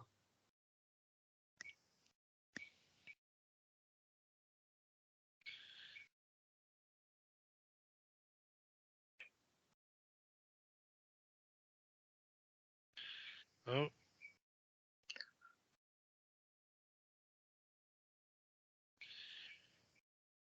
Shane on top. His signature jump. There Whoa!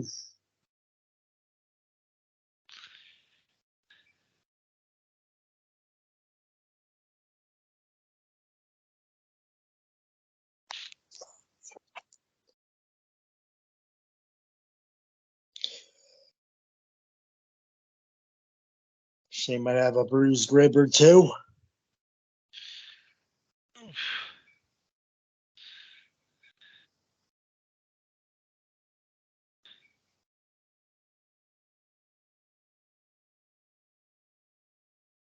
Still getting that distance. Yep.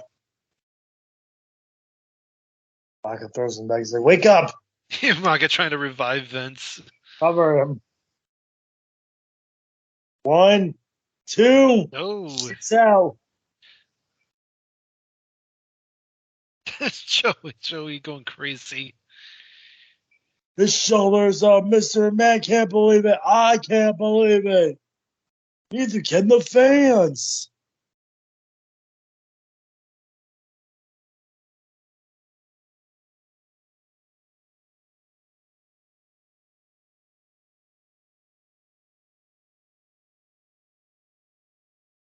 Is he going to do the running knee? It's doing it now. And Oh. oh, that's got to hurt.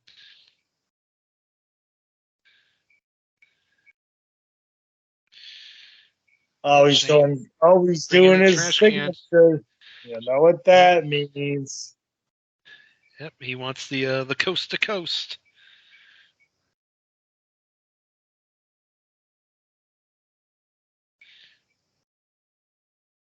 Been like 6 years since.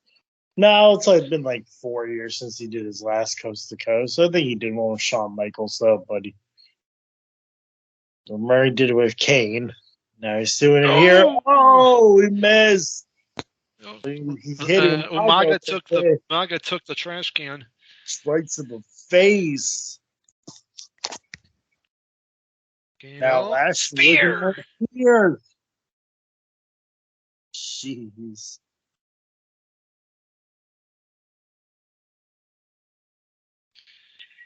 Oh, one more to Vince. That's got to be it. 1, 2, 3. Yep, new ECW champion.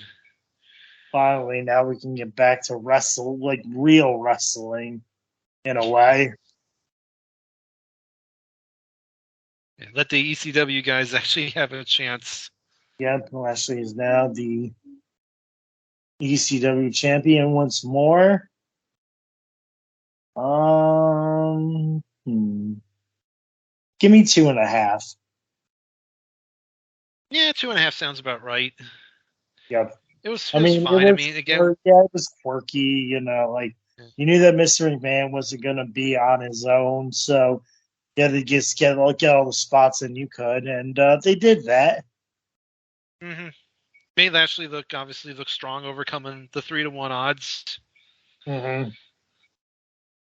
Yeah. Looks like he's going to give Vince one more. Oh, just for good measure.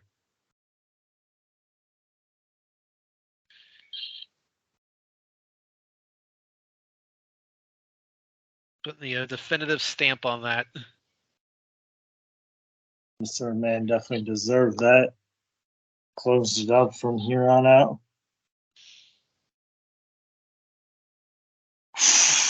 Gosh, that one move, just like, ugh. Oh, yep, and there you got the jump.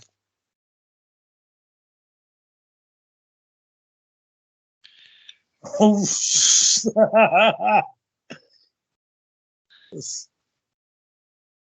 There's the elbow. that throw by Lashley to Shane was crazy, and then The look on Vince's face as he saw Lashley coming. yeah.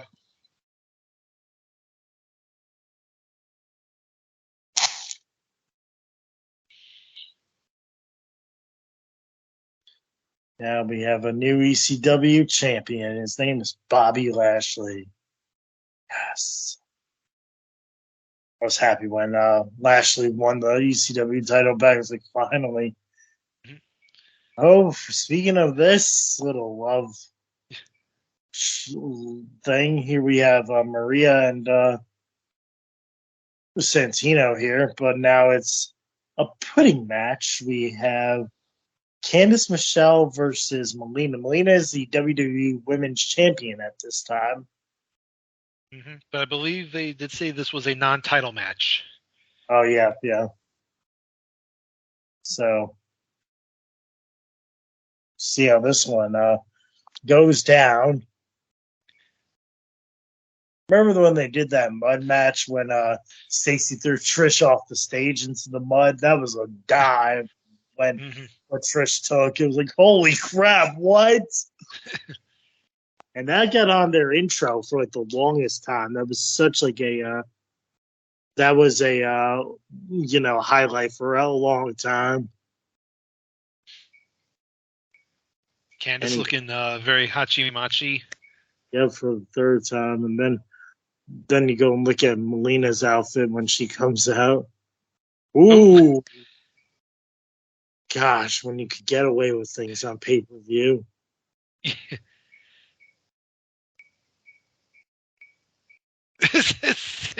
Santino, I love America. I love America style. Oh. Oh, wow, I forgot. Yeah. Damn.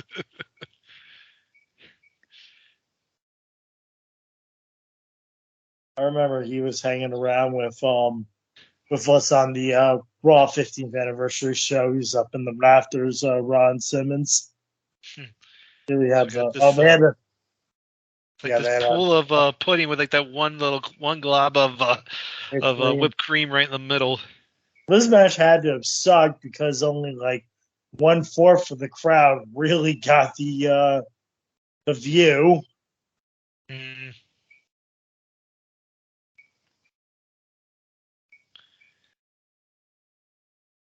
Let me show you how to rock your body. Oh, hot damn. Oh, look at this cherry on top. I love pudding too, my friend.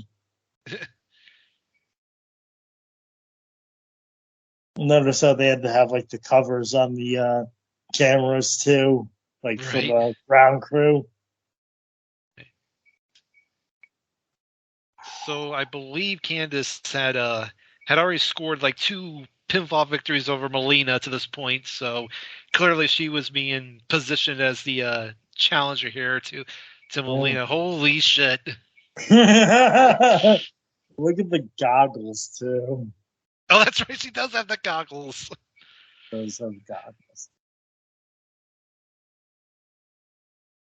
Both got the shower sandals on too. She ain't playing around.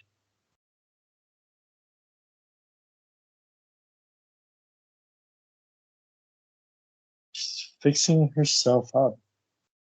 And she's like, I'm ready.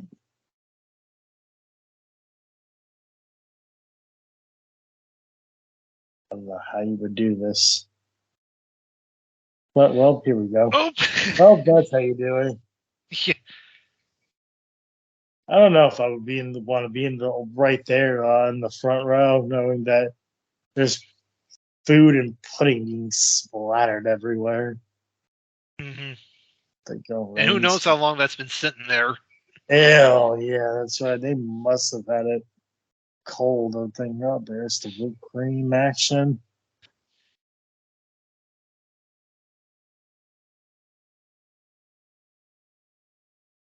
As they go to the outside now.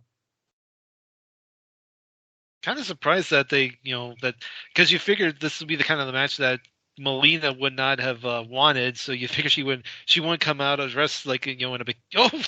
Oh, There you go. Somebody in the front row did just get pudding thrown on them. Yep, yeah.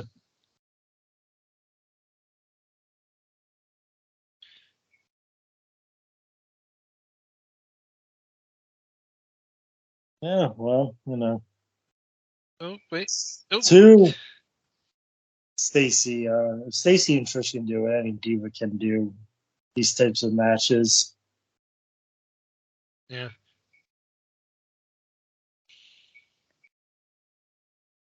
And like Trish is a team player, and so is like everybody else.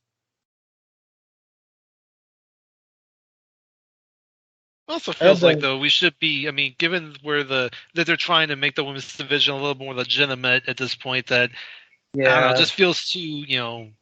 This seems like piggish, in a way. And I don't know if it's piggish, but it's like this isn't representing the women's division the right way here. Like we're degrading them. Right. Like there's no way like a Mickie James would have been in this match. No, not this time. But then they give her that stupid Piggy James. A DDT by Candice? Yeah.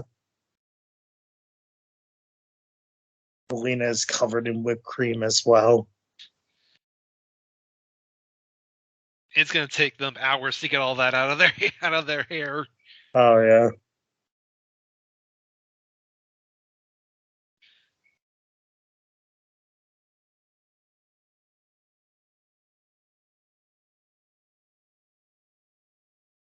Oh, I think she just smother her.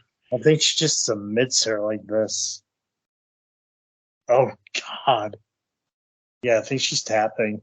Yeah, she's tapping. She tapped out. Seriously, I'll just tap here. I'll go give it a half a star.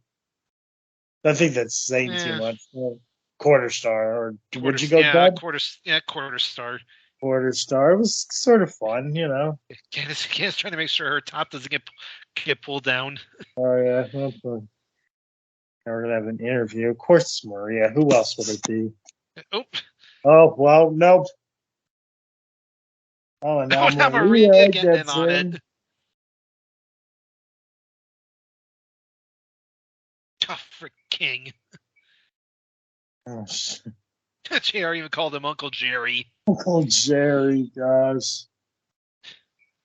Well, now the ref getting pulled in. Yeah. The referee better get paid extra. I'll just have. Oh, that's gonna hurt. Trying just to slip. Now having to roll over on that floor. Yeah, Melina slipped on that one. Damn, these girls are having some fun.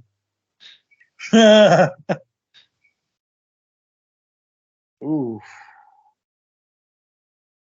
So that was the bathroom break segment. As here we go now with the cage lowering. Yep. Now we get back to business. Yep.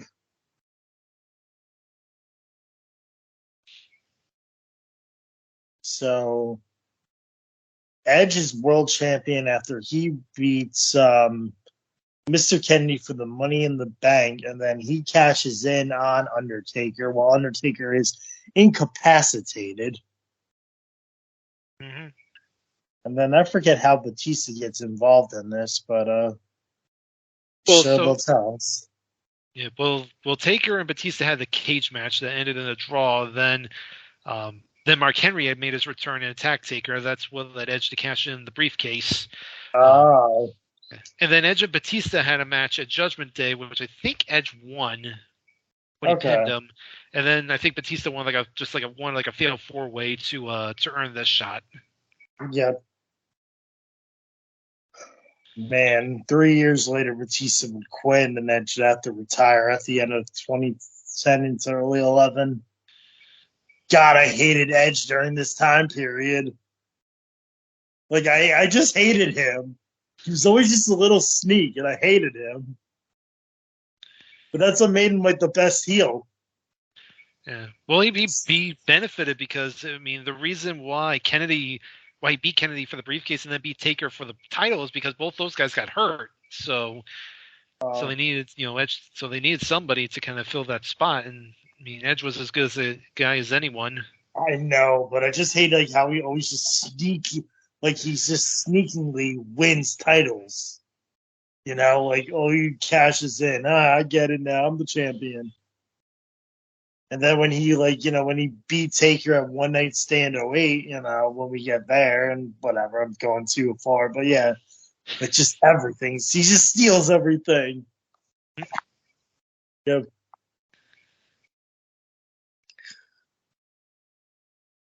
One year before Vicky Guerrero came involved.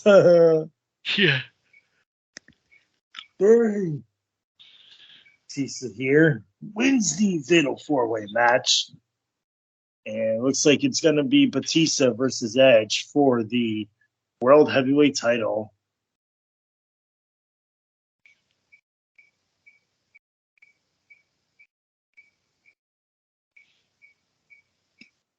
Ever since 05, like, when the whole Matt Hardy feud, and then Edge just took over. It was like, oh, God, I hate Edge. Like, yeah, I really bought into the stories of him just being a jerk. I remember meeting him at the mall, and he was sort of like playing the character jerk. It was kind of funny.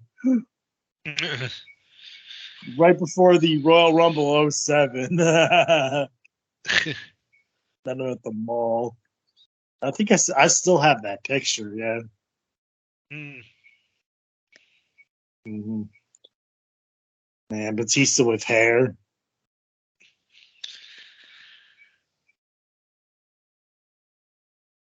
One thing I wanted to say about Melina was I don't know what happened, but over WrestleMania weekend this year, she had a little spasm attack and, like, went on a rampage at her hotel room and was asked to leave the WrestleCon property for, like, the rest of the weekend after Friday. It was like, what just happened? That was also during the Rick Steiner thing as well. So I don't know what happened there, but I just remember reading about it. Batista's looking old, though, now in 2023. I don't know if you saw recent photos of him. No, I didn't. Yeah. Wouldn't surprise me. I mean, the dude's got to be what, in his 50s? Yeah. On this day, I see clearly. Everything was just edges. I always loved the pyros.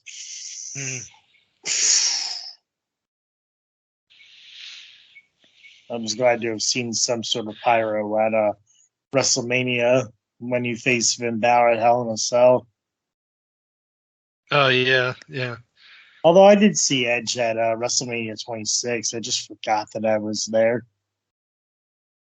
Yeah.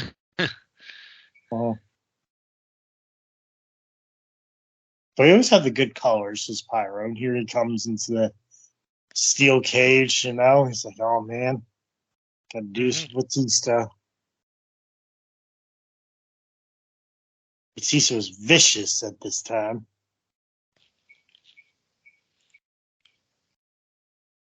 Like, the name is the animal, and he is the animal Batista. And this, of course, was during this. Well, this was during the stretch where it seemed like he was always in a world title match, either as a champion or as a challenger. Mm-hmm.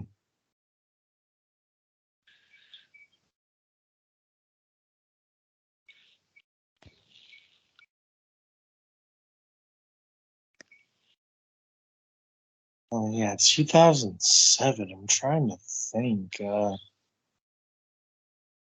Yeah, I don't really remember that much of the World Heavyweight title in 07.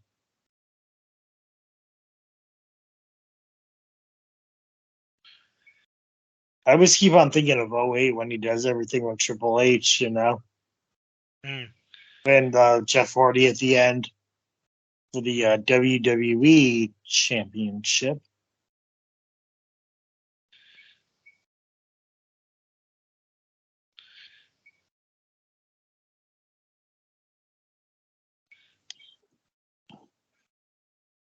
We'll get there eventually in 2008.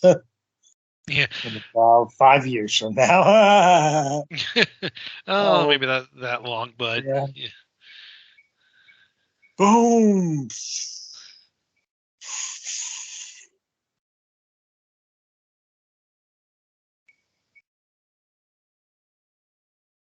Yeah, '07 seems like a blur for me, especially on the SmackDown side. Mostly because all we're doing is watching ECW.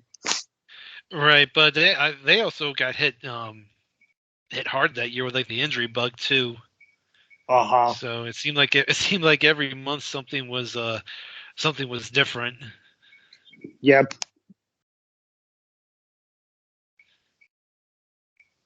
Because I think Booker, I'm just saying, I think Booker T is gone by this time.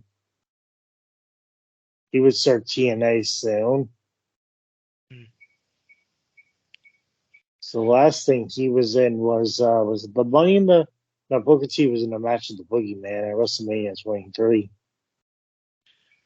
23. No, 23. That was 22. He fought Boogeyman. 23. He was Oh in the Money in the really? Bank. Yeah, Wow, I 23. He was forgot in that. Money in the Bank. Jeez.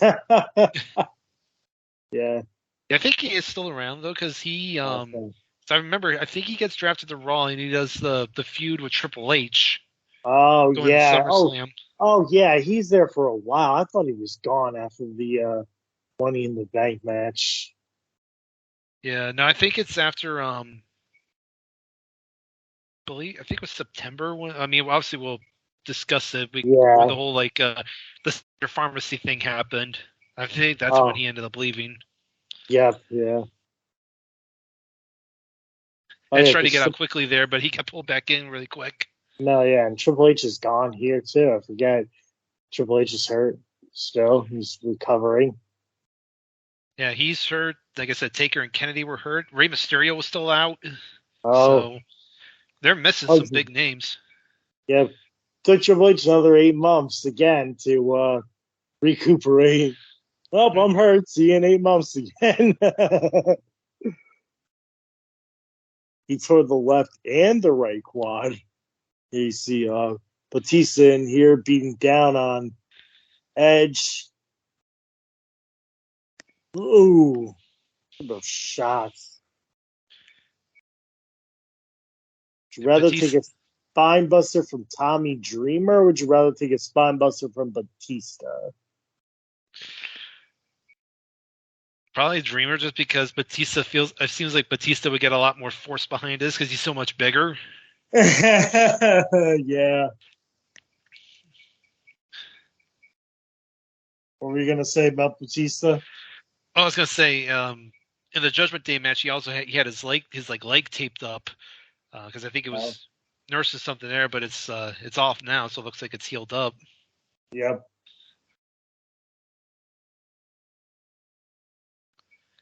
So Batista beats King Booker at Survivor Series '06. Then he loses it to Undertaker, and then Edge cashes in. Okay. Yeah, I got the huge camel clutch. yeah, Taker and Batista had that great match at WrestleMania. Yep.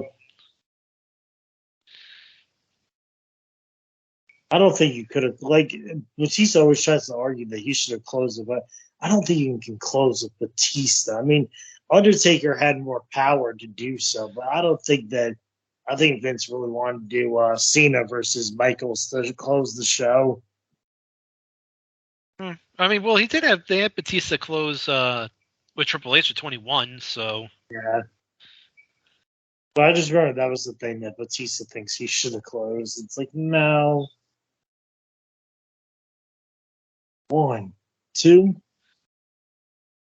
Do you like that they can do pinfalls and submissions in cages? Or do you,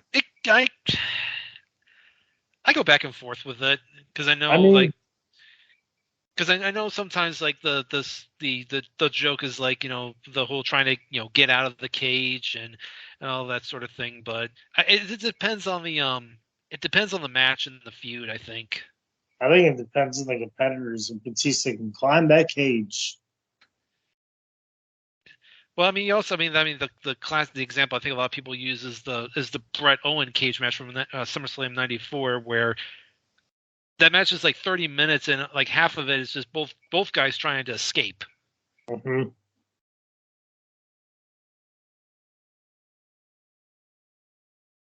It just always seemed that it was like no pinfalls, no submissions in cage matches. Mm-hmm. And it's funny you mentioned about how we were kind of saying how in the back of the tables match how it was silly how they were starting like tagging in and out. I think it's even worse with like a tag cage match when they're tagging in and out to start with. Go back to the Survivor Series 2001 Hardy's Dudley Boys match if you want to see that. Oh, she's gonna spear him. Oh, nice spear into the cage. What happens there? It's a thing brace. Batista's the world champion since he touched first. I guess, or they can do the thing where I think it was in 03. I don't think Jake has gotten to it yet, but he will when Kane and RVD had a cage match and Kane threw RVD through the wall, but RVD like fell through and technically should have won, but Eric Bischoff restarted it. So yeah, I remember that. I remember watching that pay-per-view. Here you have Edge now going to work on Batista. Look at this, Mako. I used to love how JBL would say Mako, like Mako. Yeah, JBL during this run was great as a commentator. Yeah. Oh yeah. Then JBL even comes back as a part-time wrestler too in 07. Yeah, I think it's at the end of 07. The end of 07, yeah. Yeah, like just so much on like the SmackDown side that I forget. I mean, I know that Edge really holds the belt forever, I guess. Does Edge hold it until WrestleMania 24? No, I think what happens is so these guys have one more match at Night of Champions. Okay. And that was like supposed to be Batista's last shot. And then Edge moved to a feud with Kane. And I think if I remember correctly, they had a SmackDown in New Orleans and Edge did like a whole big like Mardi Gras party. And because Kane was disguised as like one of the performers and he attacked Edge, but during the brawl, Edge got hurt, so he had to relinquish the belts. And then I think like this of all people, Great Khali won it in the Battle Royal. Yeah, that 20-man Battle Royal. That's what it was. See, this stuff again is just all blurred to me. Like I really do not remember a lot of like 07. Every time I think of 07, it's like it happened in 08. Like I'm a year off. It's like, so when did this happen? It's like, well, it's 08. Yeah, no, Khali would hold the belt through the summer, and then Batista did win it again, and Unforgiven. It was that triple threat with him, Khali, and Mysterio. And then Edge comes back as the cameraman at Survivor Series with the cage match, I believe. Yeah, because one of those. The Hell in a Cell. It was, Batista and Taker in the Cell. That's what it was. Yeah. Literally every world title match this year, Batista was in it, either like I said as a challenger or champion, because he challenged Khali at SummerSlam and that ended at a DQ. And like Batista was like the only healthy one at the time that could really hold up. Mm-hmm. SmackDown really did not have a roster at that time of competitors. Oh, nice superplex. Superplex. Yeah, like you said, the injury bug, but nice superplex by Batista to Edge. Seeing that Raw was the more better brand. Yeah, Raw was definitely felt more stable, partially with Cena on top. Yep. Cena. Well, Michaels is gone here. Well, no, Jericho's not on until late '07. Yeah. Again, Mhm. always going ahead. Batista. Well, now Batista trying to climb out. Well, at least now we know it won't break on him. So Batista can climb the cage. Um, Oh, oh, yeah, we're gone from the days of Kurt Angle doing moonsaults off with the cage. Ah. Oh, ooh! oh, Edge shoot. Batista went for a tackle, but Edge catching him with a drop kick. Okay. You got superstar Billy Graham in the front row. Muscle oily guy. Good old Mickey Henson. This guy was a WCW referee. No, that's not him. No, it's Mickey J. Actually, is that Mickey J. Henson? Yeah. Yeah, Mickey Henson. Yeah, Mickey Henson. That was his name. That was the WCW referee, right? Yeah, because Yeah, he was. Yeah, he was in WCW. was he on the ECW brand Oh, before and then changed to SmackDown again? Now we got a double, so they both went for a spear. yeah. I Edge think he went for was. a Yeah, spear. Batista was shoulder block now. It looks like Batista hurt himself too. yeah. Mickey Henson was in ECW for a bit. Then he got, I guess, transferred over to SmackDown. Yeah. Then the original 5 WCW referees back in the day.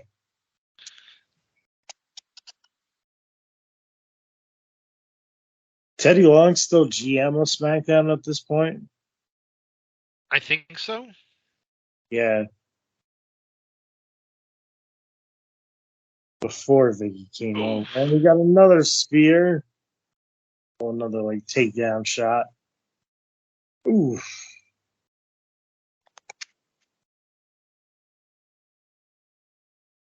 What'd you like better? I Walk Alone or the first Batista theme?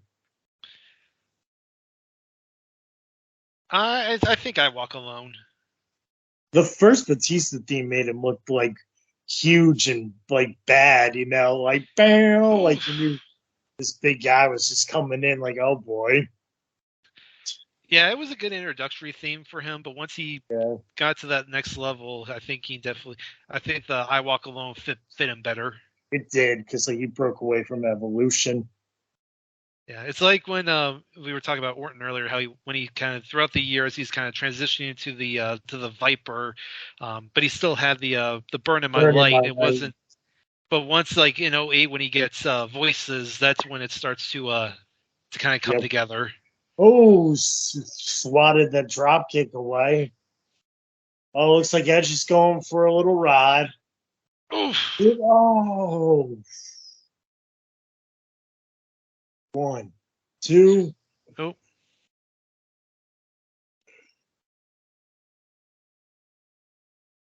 Oh, 07, all about Batista.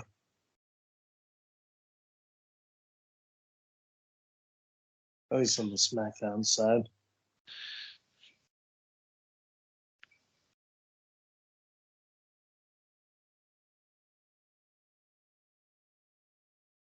oh. I think Edge just busted open the mouth.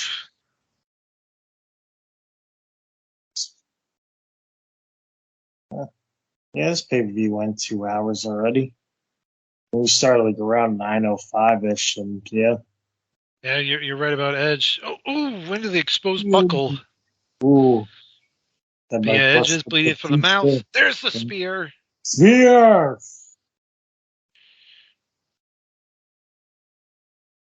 1, 2.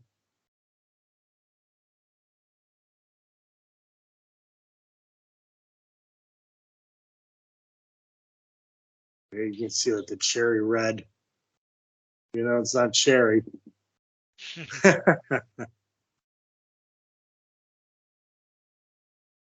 I guess you just got a bad opening, I don't think they're blading themselves. They're just getting opened up the hard way, as they say. Mhm.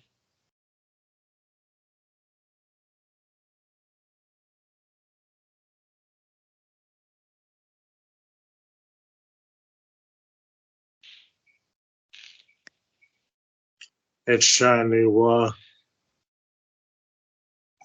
climb out, but he's going to get caught. Oh, Spine buster.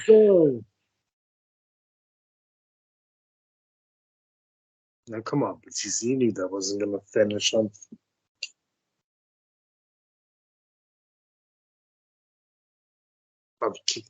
Thought he kicked out at 1. The ultimate opportunist, Edge.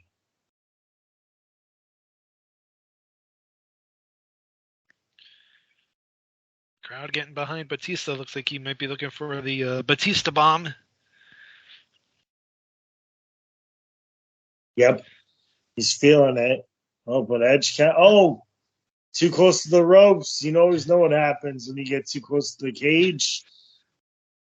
Whoa, oh boy. What a move by Edge.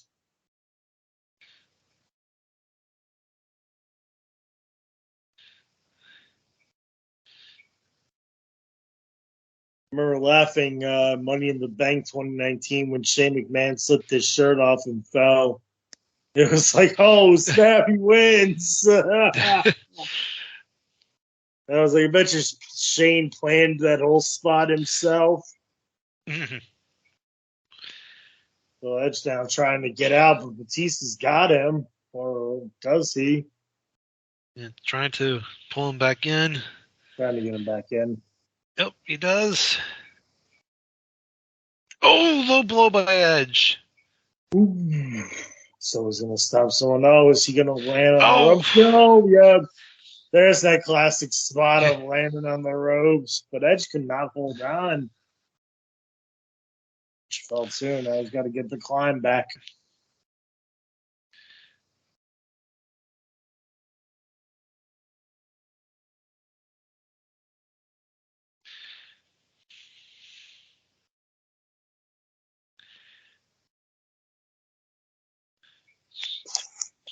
Trying to get over. Batista going for the door. Oh. Well, I think Edge is going to win this by a long shot. Yeah, Batista's got to get his. Nope, Edge got made it. it. Yep, Batista. Yeah, the Batista can get his feet on the floor first. Nope. On this day, I see clearly.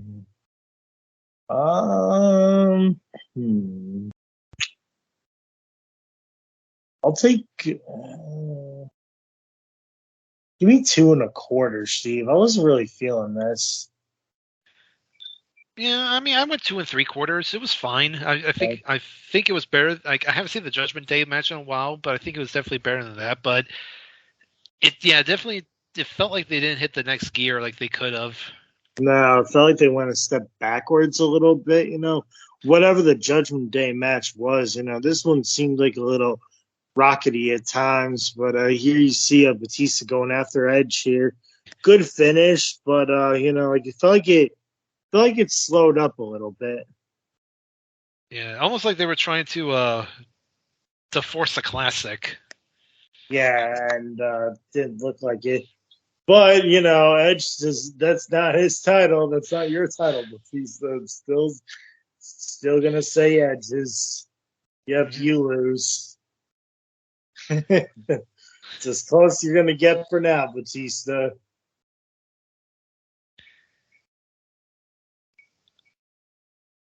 I don't know why they're doing the split screen. There's no controversy.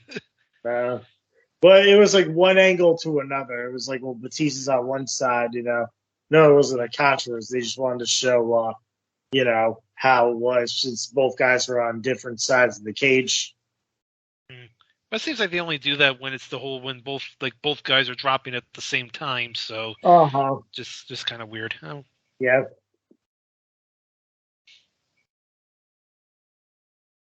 And down.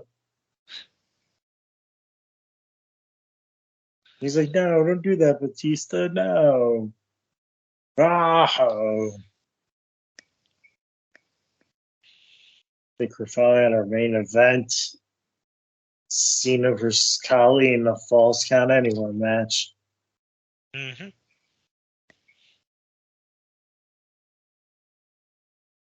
King over here, like in his Hawaiian King shirt.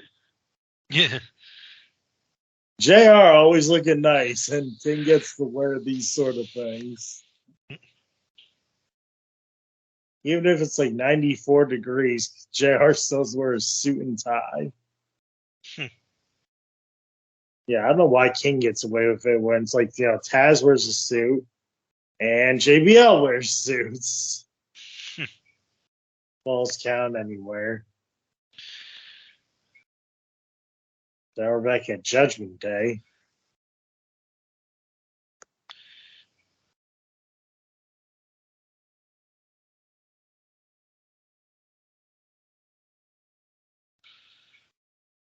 Well, it looked like Khali was like walking in with the championship at Judgment Day.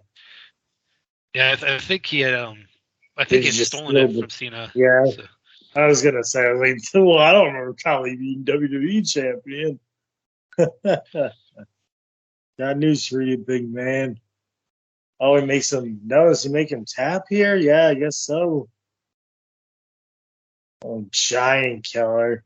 You thought Mysterio was a giant killer. Here comes Cena. Well, the controversy was, Khali tapped, but On the foot of the rope. his foot was under the rope, so it shouldn't have counted. Gotcha. Got to make controversy somewhere. Gosh, Khali looks so big, but he's just a giant, Mm-hmm.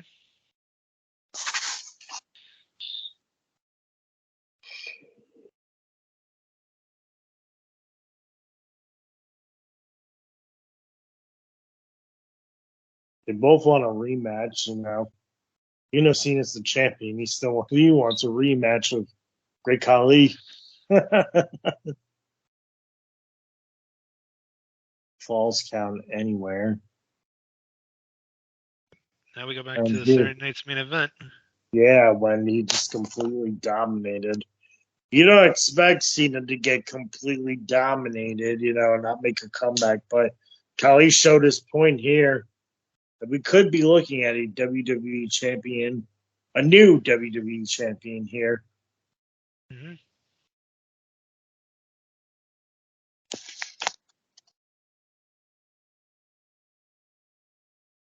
They had to have gotten rid of the Muhammad Hassan music and gone with more of the Khali's theme by now. Do do do do do do do do do do. Because I remember in ECW he was using Muhammad Hassan's old theme. That was when he was with Davari. Yeah, so this is he was still with Davari. Yeah, now he's with Roswell. So he's got to have his new theme by now. Yeah.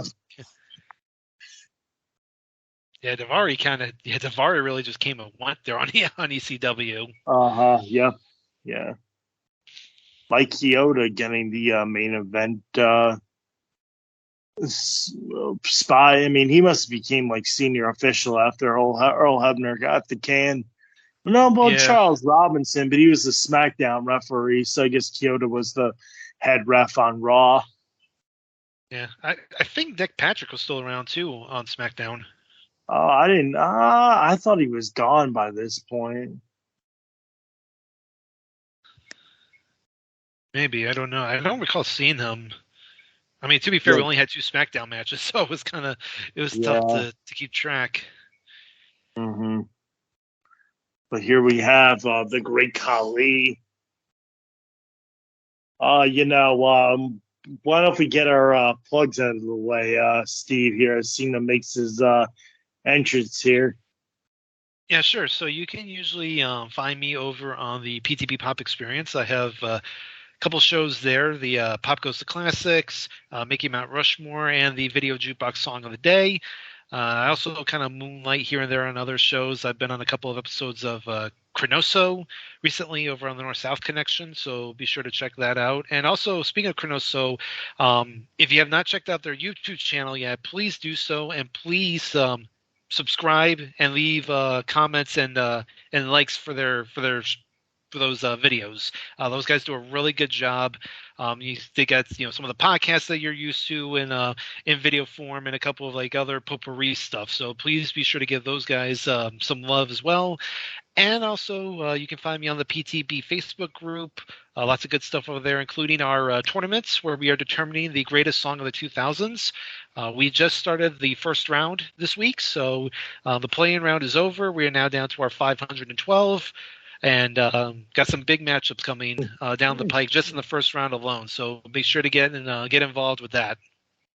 Oh yeah, I can't wait for those Pulsa Open every day from now on. Now we're at the play-in tournament. Now we're inside the round. It's like, here we go. Every time. As for me, besides this podcast on the Place to Be Nation Wrestling feed, you can also check me out on Nation Invasion, where I just had you on, Steve, as we covered that infamous Buff Bagwell Booker T main event match for the WCW title in Tacoma, Washington. And as Vince McMahon is still trying to, show love and support for both Stone Cold and Kurt Angle, but he also gets caught his pants down by Linda as well and Tori Wilson. So that's all going on. And then also dropping soon, you can find me on JT and Ryan's Excellent Adventure on No So, and that's also a YouTube show where we talk about the first episode of Confidential as well.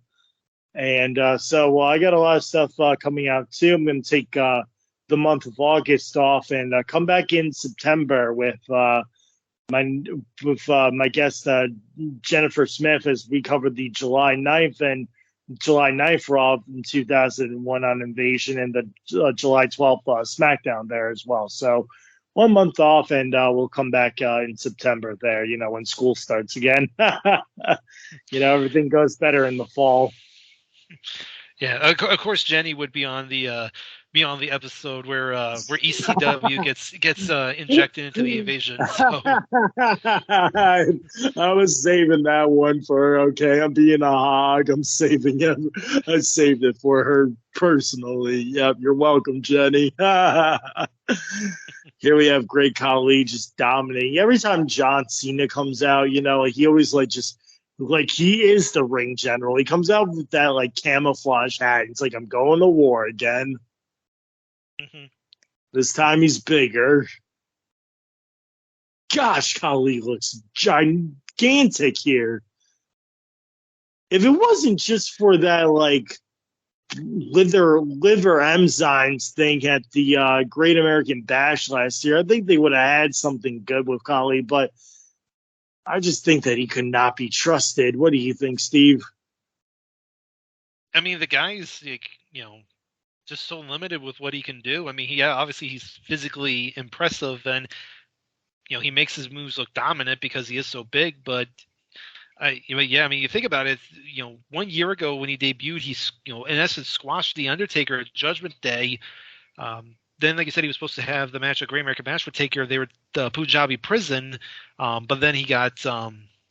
Then, like you said, then it was the whole liver enzyme thing, and then I think they were supposed to have a match at SummerSlam, but it got moved to SmackDown, and it was the last man standing match. And then I think Khali got taken off TV for a little bit, and then he and Daivari showed up on ECW randomly. Yeah. Gosh, I think they had to go back and give Khali more Khali training. So it's just feed him the Tommy Dreamer for a month, and he'll be back. Here we have Khali just going dominating work. Every time Cena tries to make a comeback, let's see what Cena. Oh, did he just hit a spin kick? He just hit a spin wide out of nowhere. It's like, did you see that? Oh my goodness! I don't even know if that connected, but it looked good.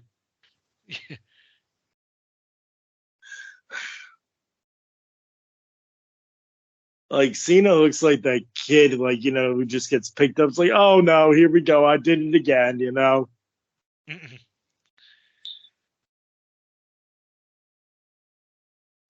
Oof, missed the leg drop. Oh, that cannot be good for a big man to be falling like that.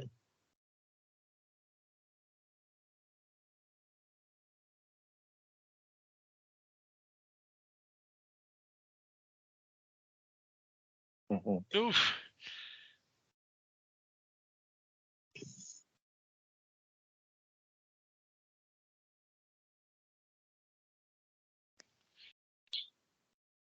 Keep this giant down, John.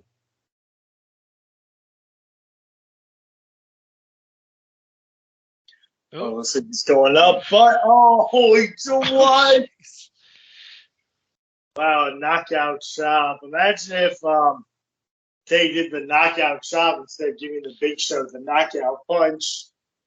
Right.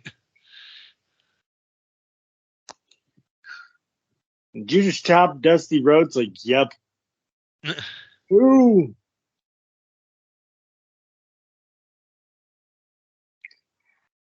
JBL and Michael Cole like stand there in awe. Well,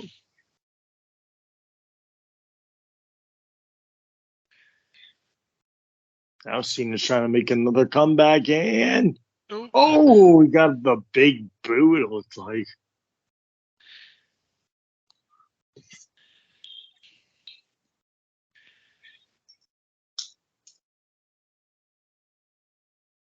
Head first into the table.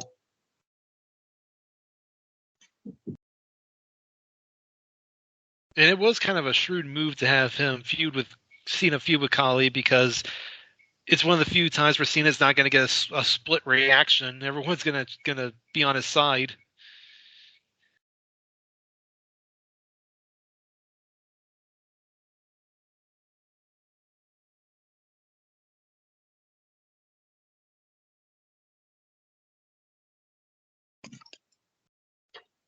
Yeah, now you see Cena over here blocking the chop, but Khali just tosses him over, and Right they're just hurting the fans too.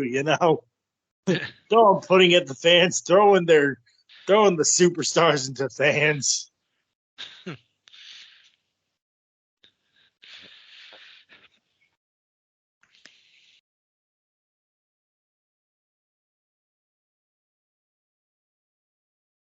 I think that guy has a Pabst Blue Ribbon shirt on.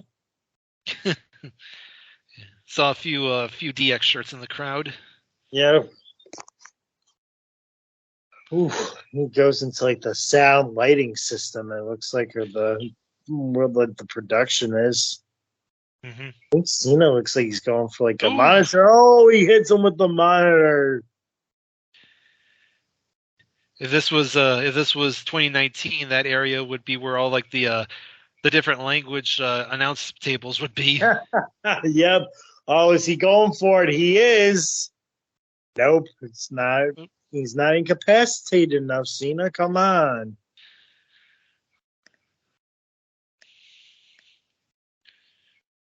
They're calling it the FU here still. What was it, the 08 or 09 when they called the attitude adjustment?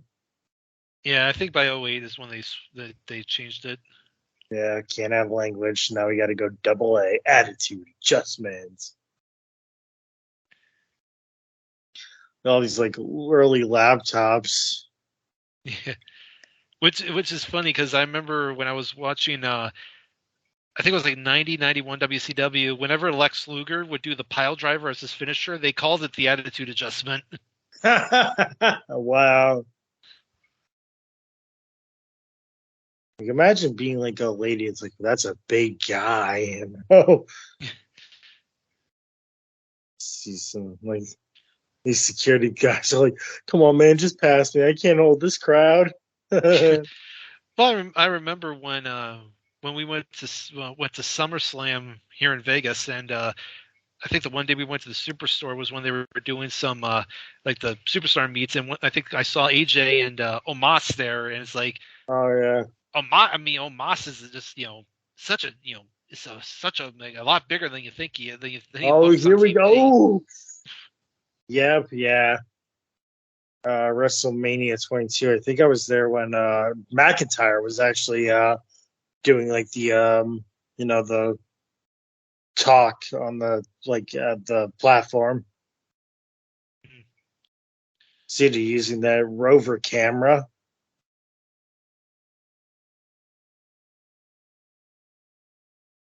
Oh, is Colleen now incapacitated to take the FU here? He's got him up. Got him up. No. And nope. Still not down yet. They're over by the crane. Kelly's like, yeah, the fans want me, man. Pointing up like they really care about you.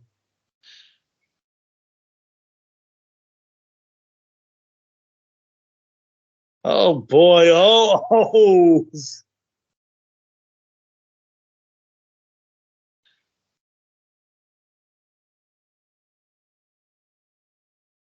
You see a car there.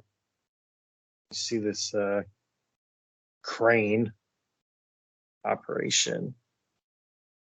It's like, look at all the like the barbed wire and stuff. They could have used that sort of stuff and things. Maybe Lashley and McMahon could have fought over there. All the I would not want to weapons. be one of those fans that have like those seats that are like with the crane blocking them. Yeah, oh jeez. Oh, now he's got him up. Oh, here we go. F you to the floor. Oh, my gosh. He succeeded that time. Let's see what happens to him. Bigger they are, the harder they fall. See if Cena can. Nope, Kali's moving now. Oh, got him. Kick out. 1, 2. Got him. What? Oh. I think that was too early,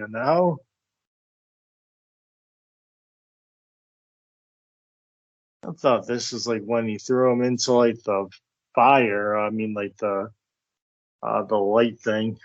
Think of another pay-per-view I know, but I thought this was like one of those interesting finish. One FU and he's down for the count. Well, to be fair, it was the FU off that crane, so he got Kali took a bigger fall than he normally would have. Yep. Give me 2 3/4. Yeah, 2 3/4 sounds about right. Fine for what it was. Another kind of, Cena again, survived the match and proved that he could pin him. So they pretty much said that was Kali's first pinfall loss. So. Oh yeah. So yep. As Cena celebrates another, as I said, big match, John, and he took down another big opponent here. Here we go. So looks like he was trying to get the FU, but I couldn't get it there, as we see. He tried 3 attempts, one where it was he couldn't get it at all. Then he gets him up with Cully Catters. Now here it comes. It's like, oh, crap. No.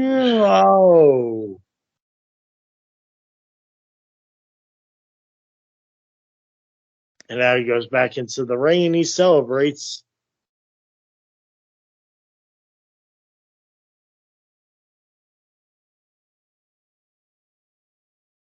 We'll see how everyone pans out as the upcoming, Raws and ECWs come with the draft here. Mm-hmm. We'll see who gets moved around to what brand. Yeah, and we'll see who's Lashley's first opponent for as the new champion comes. Well, that's going to do it for us here as One Night Stand 07 closes. He's Steve Riddle. I'm James Gruenberg, and we will see you next time as we go back to our regular scheduled programming of ECW on Sci-Fi. Stay extreme, everyone.